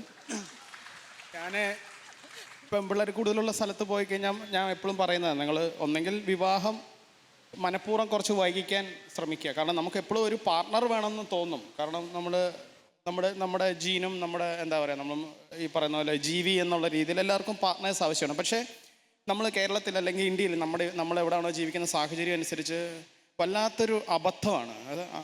പെണ്ണുങ്ങൾക്കെന്ന് മാത്രമല്ല, ആൺകുട്ടികൾക്കും. കാരണം വിവാഹം എന്ന് പറയുന്നത്, ഒരു വിവാഹം നടത്തുക, കുട്ടികളുണ്ടാവുക, അതിനെ മുമ്പോട്ട് കൊണ്ടുപോവുക എന്നൊക്കെ പറയുന്നത് വലിയ ഭാരിച്ച ഉത്തരവാദിത്വമാണ്, ലൈഫ് ലോങ് ആയിട്ടുള്ള റെസ്പോൺസിബിലിറ്റിയാണ്. എനിക്ക് ഭയങ്കര പേടിയുണ്ട്. ഇതൊക്കെ നന്നായി ചെയ്യണ്ടേ, നന്നായി കുട്ടികളെ വളർത്തുക, ഒരു വളർന്നോളും. ഈ പല കാര്യങ്ങളിലും ഞാൻ ഏറ്റവും കൂടുതൽ ഇപ്പോൾ വിഷമിക്കുന്നത് ഞാൻ കുട്ടികളോട് പറയുന്ന നോകളാണ്. അല്ല, അവരുടെ മെൻ്റലി ഉള്ള ഫ്രീഡം, മെൻ്റലി ഇമോഷണലി ഉള്ള ഫ്രീഡം ഭയങ്കരമായിട്ട് കട്ട് ചെയ്യുന്നുണ്ട് സ്കൂളിൽ നിന്നും വീട്ടിൽ നിന്നും. അപ്പം നമ്മൾ അവരോട് വഴക്കുണ്ടാക്കാറുണ്ട്. സ്കൂളിൽ നിന്ന് വന്നു കഴിഞ്ഞാൽ കേൾക്കുന്ന പരാതികൾ, ഇതെല്ലാം കൂടെ വെച്ച് നോക്കുമ്പോൾ വിവാഹം ഇല്ലാത്തതായിരുന്നു നല്ലതെന്ന് എനിക്ക് തോന്നിയിട്ടുണ്ട്. എന്നേക്കാൾ കൂടുതൽ എൻ്റെ പാർട്ട്ണറിന് തോന്നിയിട്ടുണ്ട്. കാരണം അത് ഒരു വല്ലാത്ത ഉത്തരവാദിത്തം. അപ്പോൾ അത് കിട്ടുന്നില്ലെങ്കിൽ കിട്ടാത്തത് നല്ലതാണെന്നോർത്ത് സന്തോഷിച്ചാട്ടെ എന്ന് എനിക്ക് പറയാൻ തോന്നുന്നുള്ളൂ. അല്ലാതെ എന്താ പറയാനാ, കിട്ടത്തില്ലായിരിക്കും, കുറച്ചൊരു ബുദ്ധിമുട്ടായിരിക്കും. അങ്ങനെ നോക്കിയും സമയമെടുത്തും അന്വേഷിച്ചുമൊക്കെ ചെയ്താൽ മതിയല്ലോ. ഇതിപ്പോൾ എന്തിനാണ് ഇപ്പോൾ ഒരു കല്യാണം കഴിച്ചിട്ട് എന്ത് കിട്ടാനാ, പെട്ടെന്ന് ഓടിപ്പോയി ഒന്നും കിട്ടാനില്ല. ഒരു ചോദ്യം കൂടെ ചോദിച്ചോട്ടെ. ഈ ഗ്രേറ്റ് ഇന്ത്യൻ കിച്ചണിൽ ആ ഒരു അച്ഛൻ ഇല്ലായിരുന്നു സങ്കല്പിക്കാം, അവരുടെ കുടുംബത്തിന്റെ ഡൈനാമിക്സിൽ എന്ത് മാറ്റം വരുമായിരുന്നു? അങ്ങനെ എന്താ, അച്ഛനില്ലെന്നോർത്ത് എന്താ, ബാക്കി സുരാജിന്റെ സൈഡിൽ നിന്നുണ്ടാകുന്ന റിജക്ഷൻസും ഇഷ്യൂസും ഒക്കെ അവിടെ തുടരുകയല്ലേ. അത് എന്താ പറയുക, നമ്മളിതൊക്കെ ചെയ്തുകൊണ്ട് അച്ഛൻ വേണമെന്ന് തോന്നിയത്. നമ്മൾ പലരുടെ അടുത്തും നോ പറഞ്ഞിട്ടുണ്ട്. നമ്മൾ മീൻസ് ഞാൻ, അല്ലെങ്കിൽ ഞാൻ കാണുന്ന ഇപ്പം ഞാൻ എപ്പോഴും പറയാറുണ്ട്, സുരാജും ആ അച്ഛനും ഒക്കെ എന്നിൽ നിന്നുണ്ടാകുന്ന തിരിച്ചറിവുകളാണ്. നമ്മളൊക്കെ അങ്ങനെയൊക്കെ പെരുമാറിയിട്ടുണ്ട്. അല്ലെങ്കിൽ ഇപ്പോൾ സോറി പറയിപ്പിക്കാനുള്ളൊരു ശ്രമം, അത് റിയലൈസേഷനാണ്. അത് ഞാൻ വേറൊരിടത്തൊന്നും കണ്ടിട്ടല്ല. ഞാൻ ചെയ്ത കാര്യം അത് കുറേ നാളുകൾക്ക് ശേഷമാണ് നമുക്കത് മനസ്സിലാകുന്നത്. ഇപ്പോൾ ഈ വിവാഹം എന്ന് പറയുന്ന ഒരു കാര്യം കൂടെ കൂട്ടിച്ചേർക്കാം. പ്രഗ്നൻസി എന്ന് പറയുന്നൊരു സംഭവമുണ്ട്. ഇതൊക്കെ നമുക്ക് വൈകി, നമ്മൾ ഈ സമത്വം ഉണ്ടാകുമ്പോൾ അങ്ങോട്ടും ഇങ്ങോട്ടും എന്ത് കാര്യങ്ങളും സംസാരിക്കാൻ പറ്റുന്നൊരു മൊമെൻറ്റ് മനസ്സിലായത് വിവാഹത്തിന് ശേഷം ഉണ്ടാകുന്ന പ്രഗ്നൻസി. അപ്പോൾ ഈ പോസ്റ്റ്പാർട്ടം ഡിപ്രഷൻ എന്ന് പറഞ്ഞതിനെക്കുറിച്ച് എനിക്ക് സംസാരിക്കാൻ പോലും അറിവില്ല. എനിക്ക് അന്വേഷിച്ച് മനസ്സിലാക്കാൻ പറ്റുന്ന കാര്യങ്ങളല്ല എന്നൊക്കെ പറയുന്ന അതിഭീകരമായ സിറ്റുവേഷനിലൂടെ കടന്നു പോകേണ്ടവരാണ് ഈ വിവാഹം എന്ന് പറയുന്ന ഒരു ഇതിലേക്ക് വലിയ സംഭവം എന്താണെന്ന് ഓർത്തിരിക്കുന്നത്. വലിയ ഒരു തരം എന്താ പറയുക, വലിയ ഒരു ഭീകരാവസ്ഥ പല രീതിയിൽ പുരുഷനും സ്ത്രീയൊക്കെ നേരിടേണ്ടി വരുന്ന ഒരു ഏരിയയാണ്. അപ്പോൾ ഗ്രേറ്റ് ഇന്ത്യൻ കിച്ചൺ അച്ഛനില്ലെന്നോർത്ത് പ്രത്യേകിച്ചൊന്നുമില്ല. അപ്പോൾ അയാൾ കുറച്ച് വർഷം കഴിയുമ്പോൾ ചത്തുപോയെന്ന് വിചാരിക്കുക അല്ലേ? എന്താ സുരാജിൻ്റെ ക്യാരക്ടർ അങ്ങനെ തന്നെ തുടരുകയല്ലേ ചെയ്യുന്നത്. ഇപ്പോൾ എവിടെയെങ്കിലും വെച്ച് മാറ്റം ഉണ്ടാകുക എന്നുള്ളതാണ്. ഇപ്പം ഞാൻ ആ സിനിമ എഴുതുമ്പോൾ പോലും അച്ഛൻ ചാരുകസേരയിൽ ഇരിക്കുന്നു എന്ന് എഴുതി തുടങ്ങിയത്. എൻ്റെ ഏറ്റവും അവസാനത്തെ പേജിലോട്ട് എത്തുമ്പോൾ തന്താന്നാണ് എഴുതിയിരിക്കുന്നത്. ഞാൻ പോലും അറിയാതെ അയാളുടെ ഉണ്ടായിട്ടുള്ള ദേഷ്യമാണത്. അപ്പോൾ എൻ്റെ അടുത്ത് അസിസ്റ്റൻ്റ് ഡയറക്ടേഴ്സ് എൻ്റെ അടുത്ത് ചോദിച്ചിട്ടുണ്ട്, ചേട്ടാ ഇത് രണ്ടുപേരും ഒരാളാണോ? ആദ്യം വായിക്കുമ്പോൾ ഇവർക്ക് കൺഫ്യൂഷൻ, ഇത് വേറെ, ഇനി ഇവളുടെ അച്ഛൻ വന്നോ, ആരാ തന്ത? അപ്പോഴാണ് ഞാൻ അറിയുന്നത്. എന്ന് പറയുന്ന പോലെ ഈ അയാളില്ലെന്നോർത്ത് പ്രത്യേകിച്ചൊന്നുമില്ല. അയാളില്ലാത്ത കുടുംബങ്ങളാണ് ഇങ്ങനെ തന്നെ ഫങ്ഷൻ ചെയ്യുന്നത് അല്ലേ? നമ്മളിപ്പോൾ അണുകുടുംബം എന്ന് പറയുന്നത് ആ മനുഷ്യനുണ്ടാവില്ല, അല്ലെങ്കിൽ അങ്ങനെ ഒരു അമ്മ ഉണ്ടാവില്ല. പക്ഷേ ഇത് ഫങ്ഷൻ ചെയ്യുന്നത് അതേപോലെ തന്നെയാണ്. അപ്പോൾ അല്ലാത്ത ഏരിയയാണ് നമ്മൾ ഈ പറഞ്ഞ പോലെ ഈ കൂടിച്ചേർന്നുണ്ടാകുന്ന മാറ്റമാണ് സംഭവിക്കത്തുള്ളൂ. ഇപ്പം നമ്മളിവിടെ ഇന്നിരുന്ന് നമ്മൾ ഇത്രയും പേര് സംസാരിക്കുന്നതും ഇത്രയും പേര് കേൾക്കുന്നതും ഒക്കെ നമുക്ക് മാറ്റം ഉണ്ടാവാൻ കാരണമാവട്ടെ എന്ന് പറയുന്നുള്ളൂ. Thank you. ഇനി നമ്മുടെ സദസ്സിലെ ആൾക്കാർക്ക് ചോദ്യം ചോദിക്കാനുള്ള സമയമാണ്. വളരെ ചുരുക്കത്തിൽ ചോദ്യം ചോദിച്ചാൽ വളരെ നല്ലത്. നമുക്ക് കുറച്ച് ചോദ്യങ്ങൾ കൂടുതൽ ചോദിക്കാം. ചെറിയ ചോദ്യങ്ങളും ചെറിയ ഉത്തരങ്ങളും. ഞാൻ കണ്ണൂർ കുടുംബ കോടതിയിലെ പ്രിൻസിപ്പൽ കൗൺസിലറാണ്. അപ്പം അണുകുടുംബങ്ങളിലെ വിസ്ഫോടനങ്ങളെക്കുറിച്ച് സംസാരിച്ചതുകൊണ്ടാണ്. എൻ്റെ പേര് ഡോക്ടർ ഫസലുർ റഹ്മാൻ. ഞാൻ ഗവേഷണം നടത്തിയിരിക്കുന്നത് ഗ്രേ ഡിവോഴ്സ്, അതായത് പ്രായമായവരിലുള്ള വിവാഹമോചനങ്ങളെക്കുറിച്ച് ഒരു ഗവേഷണം നടത്തിയിട്ടുള്ള ആൾ കൂടിയാണ്. അപ്പം അണുകുടുംബങ്ങളിൽ നടക്കുന്ന വലിയൊരു പ്രതിഭാസം, ഒരു പുതിയ പ്രതിഭാസം, ഒരു സോഷ്യൽ ഫിനോമിന, ഇപ്പം നമ്മുടെ മലയാള സിനിമകളിലൊക്കെ വരാൻ തുടങ്ങിയിട്ടുള്ളൊരു കാര്യമാണ് ഈ ഗ്രേ ഡിവോഴ്സ് എന്ന് പറഞ്ഞ സംഭവം. അപ്പം അതിലേക്ക് എത്തുമ്പോൾ അതിനെക്കുറിച്ച് പഠിക്കുമ്പോൾ നമുക്ക് മനസ്സിലാകുന്നത്, ഈ മുൻപ് കാലത്ത് നമ്മളെ അണുകുടുംബങ്ങളിലാണെങ്കിലും കൂട്ടുകുടുംബങ്ങളിലാണെങ്കിലും വിവാഹമോചന തീരുമാനത്തെ നീട്ടിവെച്ചിരുന്ന പ്രധാനപ്പെട്ട ഒരു കാരണം കുട്ടികളെ കുറിച്ചിട്ടുള്ള ചിന്തയായിരുന്നു. കുട്ടികൾക്ക് പ്രിയോറിറ്റി കൊടുത്തതായിരുന്നു. പക്ഷേ ഇപ്പം നമ്മൾ കോടതികളിലൊക്കെ കൗൺസിലിങ്ങിന് ഇരിക്കുന്ന സമയത്ത് പുതിയ തലമുറയിലുള്ള ആൾക്കാർ വളരെ തുറന്ന് പറയുന്നുണ്ട്. എന്തെന്ന് വെച്ചാൽ ദേ വിൽ ഗ്രോ, അവർ വളരും, അവർ വലുതാവും, അവർ പോകും, ഞങ്ങളുടെ ജീവിതത്തിന് എന്തിനു സാക്രിഫൈസ് ചെയ്യുന്നു. ഈ രീതിയിലുള്ള ഒരു മാറ്റം, ഒരു സോഷ്യൽ ട്രാൻസ്ഫോർമേഷൻ, ഒരു റാഡിക്കൽ ചേഞ്ച് ആണ് കുടുംബങ്ങളിൽ സംഭവിച്ചിട്ടുണ്ട്. അപ്പം നമ്മൾ എപ്പോഴും അത് നോട്ടീസ് ചെയ്യാതെ പോകരുത്. അങ്ങനത്തെ ചേഞ്ചുകൾ കൂടി അണുകുടുംബങ്ങളിൽ നല്ല രീതിയിൽ സംഭവിച്ചിട്ടുണ്ട്. ഒരേ സമയത്ത് ഗ്രേറ്റ് വിവാഹമോചനം സംഭവിക്കുന്നുണ്ട്. അതേസമയം തന്നെ ആളുകൾ കുട്ടികളെ വളർത്തുക, കുട്ടികളെ നർച്ചർ ചെയ്യുക എന്നുള്ള റെസ്പോൺസിബിലിറ്റി മാത്രമല്ല പിന്നെ ഒരു പാരൻറ്റിങ്ങിൻ്റെ ഉദ്ദേശം എന്നുള്ള രീതിയിലുള്ള ഒരു ചേഞ്ച് വലിയ രീതിയിൽ സംഭവിച്ചിട്ടുണ്ട്. ഞാൻ ജസ്റ്റ് ഈ സദസ്സിൽ പറഞ്ഞു. Thank you. അല്ല, വളരെ പ്രധാനപ്പെട്ട ഒരു കാര്യമാണ്. ഇപ്പോൾ മാത്രമല്ല, ഡിവോഴ്സ് ഒരു ആഘോഷിക്കുകയും കൂടി ചെയ്യുന്നുണ്ട്. ഡിവോഴ്സിന് പോസിറ്റീവ് അർത്ഥം.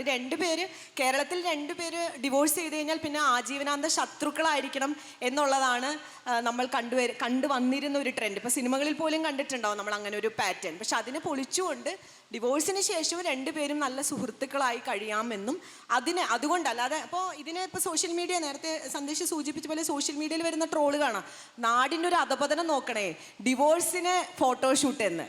സത്യത്തിൽ അവരതിൻ്റെ ഫോട്ടോഷൂട്ടാണ് എടുക്കുന്നത്. അതല്ല അവിടെ എടുക്കേണ്ടത്. നമ്മൾ ഡിവോഴ്സിന് ശേഷവും പാർട്ട്നേഴ്സിന് രണ്ടുപേർക്കും സന്തോഷത്തോടെ, അവർക്ക് ഒരു തരത്തിലും പൊരുത്തപ്പെടാൻ പറ്റാത്തൊരു സാഹചര്യത്തിൽ അവർ രണ്ടായി പിരിയുകയും തുടർന്നും അവർ സൗഹൃദത്തോടെ കഴിയുന്നു എന്ന് മനസ്സിലാക്കേണ്ട ആവശ്യമുള്ളൂ ആ കാര്യത്തിൽ. പക്ഷെ അതിനെപ്പോലും നമ്മൾ എടുക്കുന്ന ഒരു സെൻസ് ആ രീതിയിലാണ്. ആ അർത്ഥത്തിൽ ഡോക്ടർ പറഞ്ഞൊരു പോയിന്റ് വളരെ പ്രധാനപ്പെട്ട ഒരു പോസിറ്റീവ് പോയിന്റ് ആയിട്ട് തന്നെയാണ് പരിഗണിക്കേണ്ടത്. മക്കൾക്ക് വേണ്ടി വെയിറ്റ് ചെയ്ത് ഡിവോഴ്സ് ചെയ്യുന്നവരുണ്ട്. ഇപ്പോൾ അതിനു മുൻപേ തന്നെ മക്കളെ രണ്ടുപേരും നോക്കാം, അതിന് നമ്മൾ ഒരു വീട്ടിൽ കഴിയേണ്ടത് ആവശ്യമില്ല, ഒരു വീട്ടിൽ നമ്മൾ സാക്രിഫൈസ് ചെയ്ത് കഴിയേണ്ട ആവശ്യമില്ല എന്നുള്ള വ്യൂ പോയിന്റും വരുന്നുണ്ട്. തീർച്ചയായിട്ടും കുട്ടികൾ അതിനെ സപ്പോർട്ട് ചെയ്യുന്നു എന്നുള്ളത് വളരെ പ്രധാനപ്പെട്ട ഒരു കാര്യമാണ്.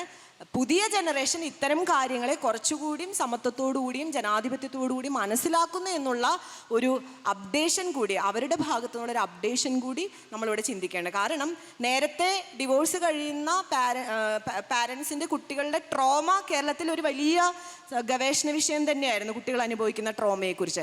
പ്രത്യേകിച്ചും ഡിവോഴ്സിന് ശേഷം സ്ത്രീ അനുഭവിക്കുന്ന ട്രോമ, ഡിവോഴ്സിലുടനീളം കോടതിയിൽ പോകേണ്ടത്, കുട്ടികളെ നോക്കേണ്ടത്, കുട്ടികളുമായി ബന്ധപ്പെട്ടിട്ടുള്ള വിഷയങ്ങൾ, ഇതൊക്കെ വലിയ വിഷയമായിരുന്നു. പക്ഷെ അതിൽ നിന്ന് മാറി കുട്ടികളുടെ ഒരു മാനസിക പിന്തുണ കൂടി ഇക്കാര്യത്തിൽ ഇപ്പോൾ സംഭവിക്കുന്നുണ്ട് എന്നുള്ളത് ഒരു പോസിറ്റീവായിട്ട് തന്നെയാണ് എടുക്കുന്നത്. Thank you. ഹലോ.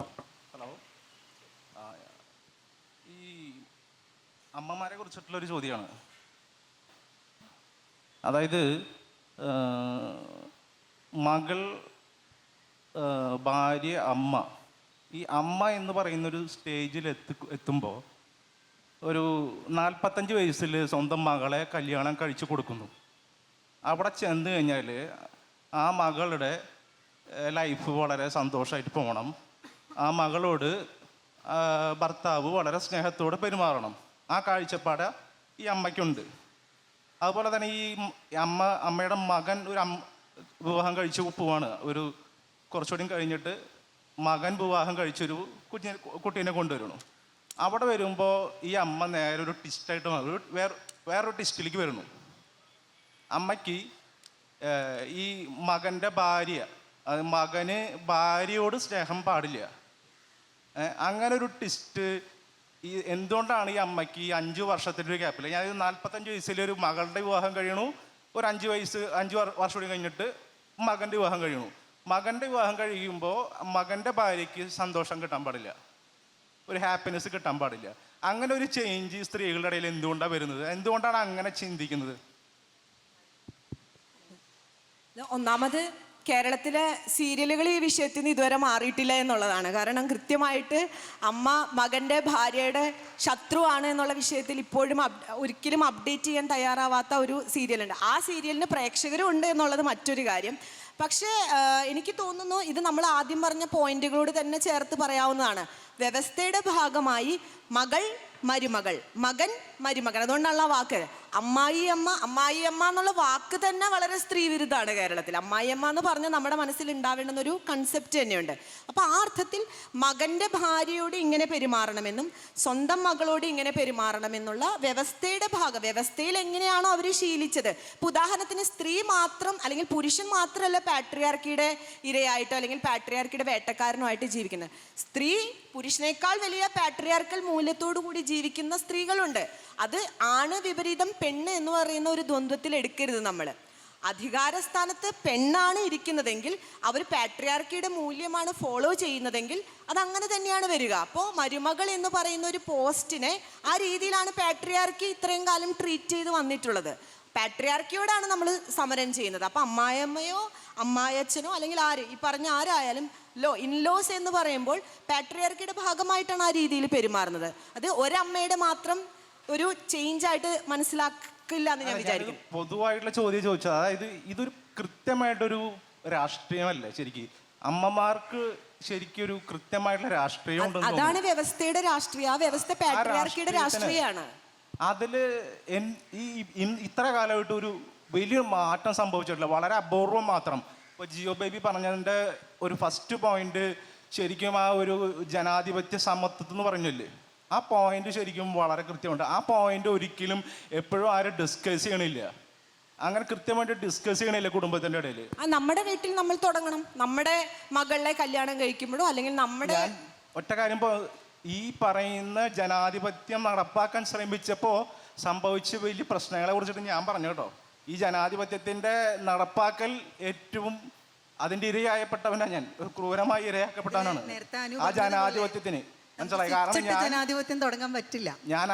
ഞാൻ ഒരു സ്നേഹം അല്ല, അതാണ് നേരത്തെ ഞാൻ പറഞ്ഞത്, പുരുഷനും ഇതിന്റെ ഇരയാണെന്ന് പറഞ്ഞത് അതുകൊണ്ടാണ്. കാരണം ഈ പറഞ്ഞിപ്പോ അമ്മായിയമ്മ എന്ന് പറയുന്ന, അല്ലെങ്കിൽ അമ്മ എന്ന് ആരെങ്കിലും ആവട്ടെ, സ്ത്രീ മാത്രമല്ല അതിന്റെ ഇരയാവുന്നത്, പുരുഷനും അതിന്റെ ഇരയാകുന്നു.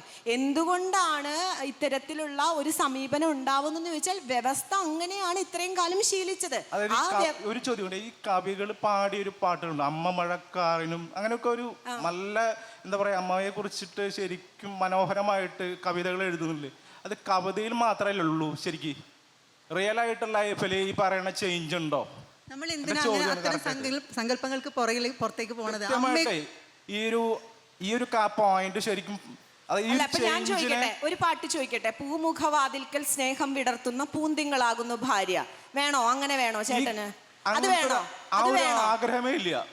ഞാൻ ആ പോയിന്റ് അല്ല, അതൊരു പാട്ടല്ലേ. ഞാൻ ചോദിക്കുന്നത്, അങ്ങനെ ഒരു പാട്ട് എന്തുകൊണ്ടാണ് കേരളത്തിൽ ഉണ്ടായത് എന്ന് ആലോചിച്ചു. എന്തായിരിക്കും അതിന്റെ രാഷ്ട്രീയം? അങ്ങനെ ഒരു പോയിന്റിൽ അതിലടുത്ത വരി എന്താ? കാര്യത്തിൽ മന്ത്രിയും കർമ്മത്തിൽ ദാസിയും എന്നാണ്. അങ്ങനെ ഒരു പാട്ട് എന്താണ് കേരളത്തിൽ ഉണ്ടാവുന്നത്? കവിയുടെ ഒരു വലിയൊരു പരാജയം അതാണ്. ഈ കവിയുടെ പരാജയം ഉണ്ടാവുന്നത് ഈ സാമൂഹിക പരാജയത്തിലാണ്. അതിന്റെ പാരഡി എന്താണെന്നറിയോ? ഇതിന് പാരഡി ആയിട്ട് പറയുന്നത്, പൂമുഖവാതിൽക്കൽ ചൂലും പിടിക്കുന്ന പൂതനയാണ് എന്റെ ഭാര്യ. ഇതാണ് ഇതിന്റെ പാരഡി ആയിട്ട് വരുന്നത്.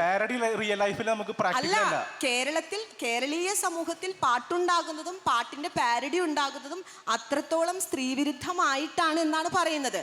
അതായത് ഒരു സ്ത്രീ എങ്ങനെ വേണം, ഏത് രീതിയിൽ പെരുമാറണം, അമ്മായിയമ്മ എങ്ങനെ പെരുമാറണം, അമ്മ എങ്ങനെ പെരുമാറണം, മകൾ എങ്ങനെ പെരുമാറണം, മരുമകൾ എങ്ങനെ പെരുമാറണം എന്നുള്ള വ്യവസ്ഥ ഉണ്ടാക്കിയെടുക്കുന്ന വ്യവസ്ഥയെ കുറിച്ചിട്ടാണ് നമ്മൾ ഇത്ര നേരം സംസാരിച്ചുകൊണ്ടിരിക്കുന്നത്. അപ്പൊ ആ വ്യവസ്ഥയെ മാറാൻ വേണ്ടിയിട്ടാണ് നമ്മൾ ഇവിടെ ഇരുന്ന് ചർച്ച ചെയ്തുകൊണ്ടിരിക്കുന്നത്. ഞാൻ ഈ ചർച്ചയിൽ കേട്ട ജിയോ ബേബിയുടെ അഭിപ്രായം അത് നടപ്പിലാക്കിയതിന്റെ പേരിലുള്ള ഒരു അഭിപ്രായം ഞാൻ പറഞ്ഞത് അല്ല. ഞാൻ പറഞ്ഞത്, ഞാൻ അത് നടപ്പിലാക്കാൻ ശ്രമിച്ചെങ്കിൽ അഭിനന്ദിക്കുന്നു. നിങ്ങൾ പരാജയപ്പെട്ടു എന്ന് പറയുന്നു. നമ്മൾ ഇതൊട്ടും ഈസി അല്ല. ഇത് വലിയൊരു യുദ്ധം ചെയ്യുന്ന ആളാണ് നിങ്ങളെന്ന് വിചാരിക്കുക. ഈ യുദ്ധം ചിലപ്പോഴേ നിങ്ങൾ ജയിക്കുകയുള്ളൂ. പക്ഷേ നിങ്ങൾ ഉണ്ടാക്കി വെക്കുന്ന എന്താ പറയുക ശബ്ദങ്ങൾ, നിങ്ങൾ തുടങ്ങി വെച്ച മൂവ്മെൻറ്റ് നിൽക്കാൻ പോകുന്നില്ല. അത് നിങ്ങളതിൻ്റെ ഗുണഭോക്താവ് ചിലപ്പോൾ ആവുമായിരിക്കാം. അല്ലെങ്കിൽ ഇത് നിങ്ങൾക്ക് ഇനി ഫാമിലി ഇല്ലേ, അല്ലെങ്കിൽ നമ്മൾ ഈ പറയുന്ന നിങ്ങളുടെ ബാക്കിയുള്ള മനുഷ്യരുണ്ടല്ലോ, ഇനിയും ജീവിക്കേണ്ട തലമുറയിലേക്ക് ഇത് സ്പ്രെഡ് ചെയ്യപ്പെടുകയും ജനാധിപത്യം അവിടെയും ഉണ്ടാകുകയും ചെയ്യും അല്ലേ? നമ്മൾ ഇന്ന് രാവിലെ എഴുന്നേറ്റ് ഇന്ന് മുതൽ ഇവിടെ ജനാധിപത്യം ഉണ്ടാവട്ടെ എന്ന് പറഞ്ഞാൽ ഉണ്ടാവുന്നതല്ല. എല്ലാതരം ജനാധിപത്യ സംവിധാനങ്ങളും പോരാടിയും സമരം നടത്തിയും തന്നെ ഉണ്ടായിട്ടുള്ളത്. ഒരു ദിവസം കൊണ്ടല്ല സ്വാതന്ത്ര്യവും ഒന്നും കിട്ടിയിട്ടുള്ളത്. അപ്പോൾ അതിന് സമയമെടുക്കും. നമ്മളൊക്കെ ആ പോരാട്ടത്തിൻ്റെ ഭാഗമാണ്. ഈ പറഞ്ഞ ഈ ഇഷ്യൂസൊക്കെ നേരിടുന്ന പുരുഷന്മാരും സ്ത്രീകളും തന്നെയാണ് ഇവിടെ ഇരിക്കുന്ന എല്ലാവരും ഉള്ളത് അല്ലേ? അപ്പോൾ അതൊക്കെ മാറാൻ വേണ്ടി നമുക്ക് കൂട്ടായിട്ട് എന്ത് ചെയ്യാൻ പറ്റുമെന്നുള്ളത് ഇപ്പോൾ ഈ തലമുതിർന്ന സ്ത്രീകളും പുരുഷന്മാരും ഉൾപ്പെടെ ആലോചിക്കേണ്ട ഒരു ഏരിയയാണത്. നമുക്കതിന് കൃത്യമായ ഉത്തരവൊന്നുമില്ല. നമ്മളും നിങ്ങളുടെ കൂടെ ഉണ്ട്. Thank you. നമ്മുടെ ഇപ്പോൾ ഈ ചോദിച്ചതിന് ഞാൻ ചെറിയൊരു മറുപടി പറയാം. ആക്ച്വലി സംഭവിച്ചിട്ടുണ്ടാകുമെന്ന് പറഞ്ഞു കഴിഞ്ഞാൽ, അമ്മമാർ അവരുടെ ഒരു കാഴ്ചപ്പാടാണ് പറയുന്നത്. നമ്മൾ മറ്റൊരാളുടെ സൈഡിൽ നിന്നുകൂടെ ചിന്തിക്കുന്നതുകൊണ്ട് ഞാൻ പറയുകയാണ്. ഒരുപക്ഷെ അമ്മയ്ക്ക് അവരുടെ ഒരു കുട്ടി ഉണ്ടാകുമ്പോൾ, മകനായാലും മകളായാലും, അവരുടെ ഏറ്റവും വേണ്ടപ്പെട്ട ആൾക്കാരാണ്, ഏറ്റവും അടുപ്പുള്ളതാണ്. അവർക്കൊരു 10 കോടി രൂപയേക്കാൾ വലുതാണ് അവരുടെ മക്കൾ. ഈ മക്കൾ വലുതായി വരുമ്പോൾ പെട്ടെന്ന് നമുക്കറിയാം, നമ്മൾ ജോലി ചെയ്തുകൊണ്ടിരുന്ന സ്ഥലത്ത് നിന്ന് പെട്ടെന്ന് നമുക്ക് റിട്ടയർ ആയി കഴിഞ്ഞ് കഴിഞ്ഞാൽ പിറ്റേന്ന് തൊട്ട് നമുക്ക് ഭയങ്കര വിഷമമായിരിക്കും. നമുക്ക് അതുവരെ ഒരു കസേരയ്ക്ക് ഉള്ളപ്പോൾ നമ്മൾ അതിൻ്റെ സുഖം അറിയത്തില്ല. പക്ഷെ അത് പോയി കഴിയുമ്പോൾ നമുക്കൊരു മിസ്സിങ് ഫീലിംഗാണ്. അപ്പോൾ ചില അമ്മമാരിലെങ്കിലും അങ്ങനെ ഒരു ഫീലിംഗ് കണ്ടിട്ടുണ്ട്. അതായത് മക്കളോട് സ്നേഹം കൂടിയിട്ടാണ് ചെയ്യുന്നത്, ഭയങ്കര പൊസസീവ് ആകുന്നതുകൊണ്ട് ചെയ്യുന്നതാണ്. പക്ഷെ അങ്ങനെ ചെയ്തു പോകുമ്പോൾ ആ അമ്മ ഇരുന്ന സ്പേസിലേക്ക്, അതായത് അമ്മയുടെ മകൻ വേറൊരാളുടെ ഭർത്താവായി മാറുമ്പോൾ അവർ ആ റോൾ ചേഞ്ച് അങ്ങോട്ട് പെട്ടെന്ന് അക്സെപ്റ്റ് ചെയ്യത്തില്ല. അപ്പോൾ എന്തോ ഒരു നഷ്ടബോധം വരുമ്പോൾ അറിയാതുണ്ടാകുന്ന ഒരു അൺകോൺഷ്യസ് ആയിട്ടുള്ളൊരു ഫൈറ്റ് കൂടിയാണ് അത് വരുന്നത്. മനഃപൂർവ്വമല്ല, പക്ഷേ പലപ്പോഴും അത് കുടുംബ ബന്ധങ്ങളിൽ കാര്യമായ പ്രശ്നങ്ങൾ സൃഷ്ടിക്കാറുണ്ടെന്നുള്ള സത്യമാണ്.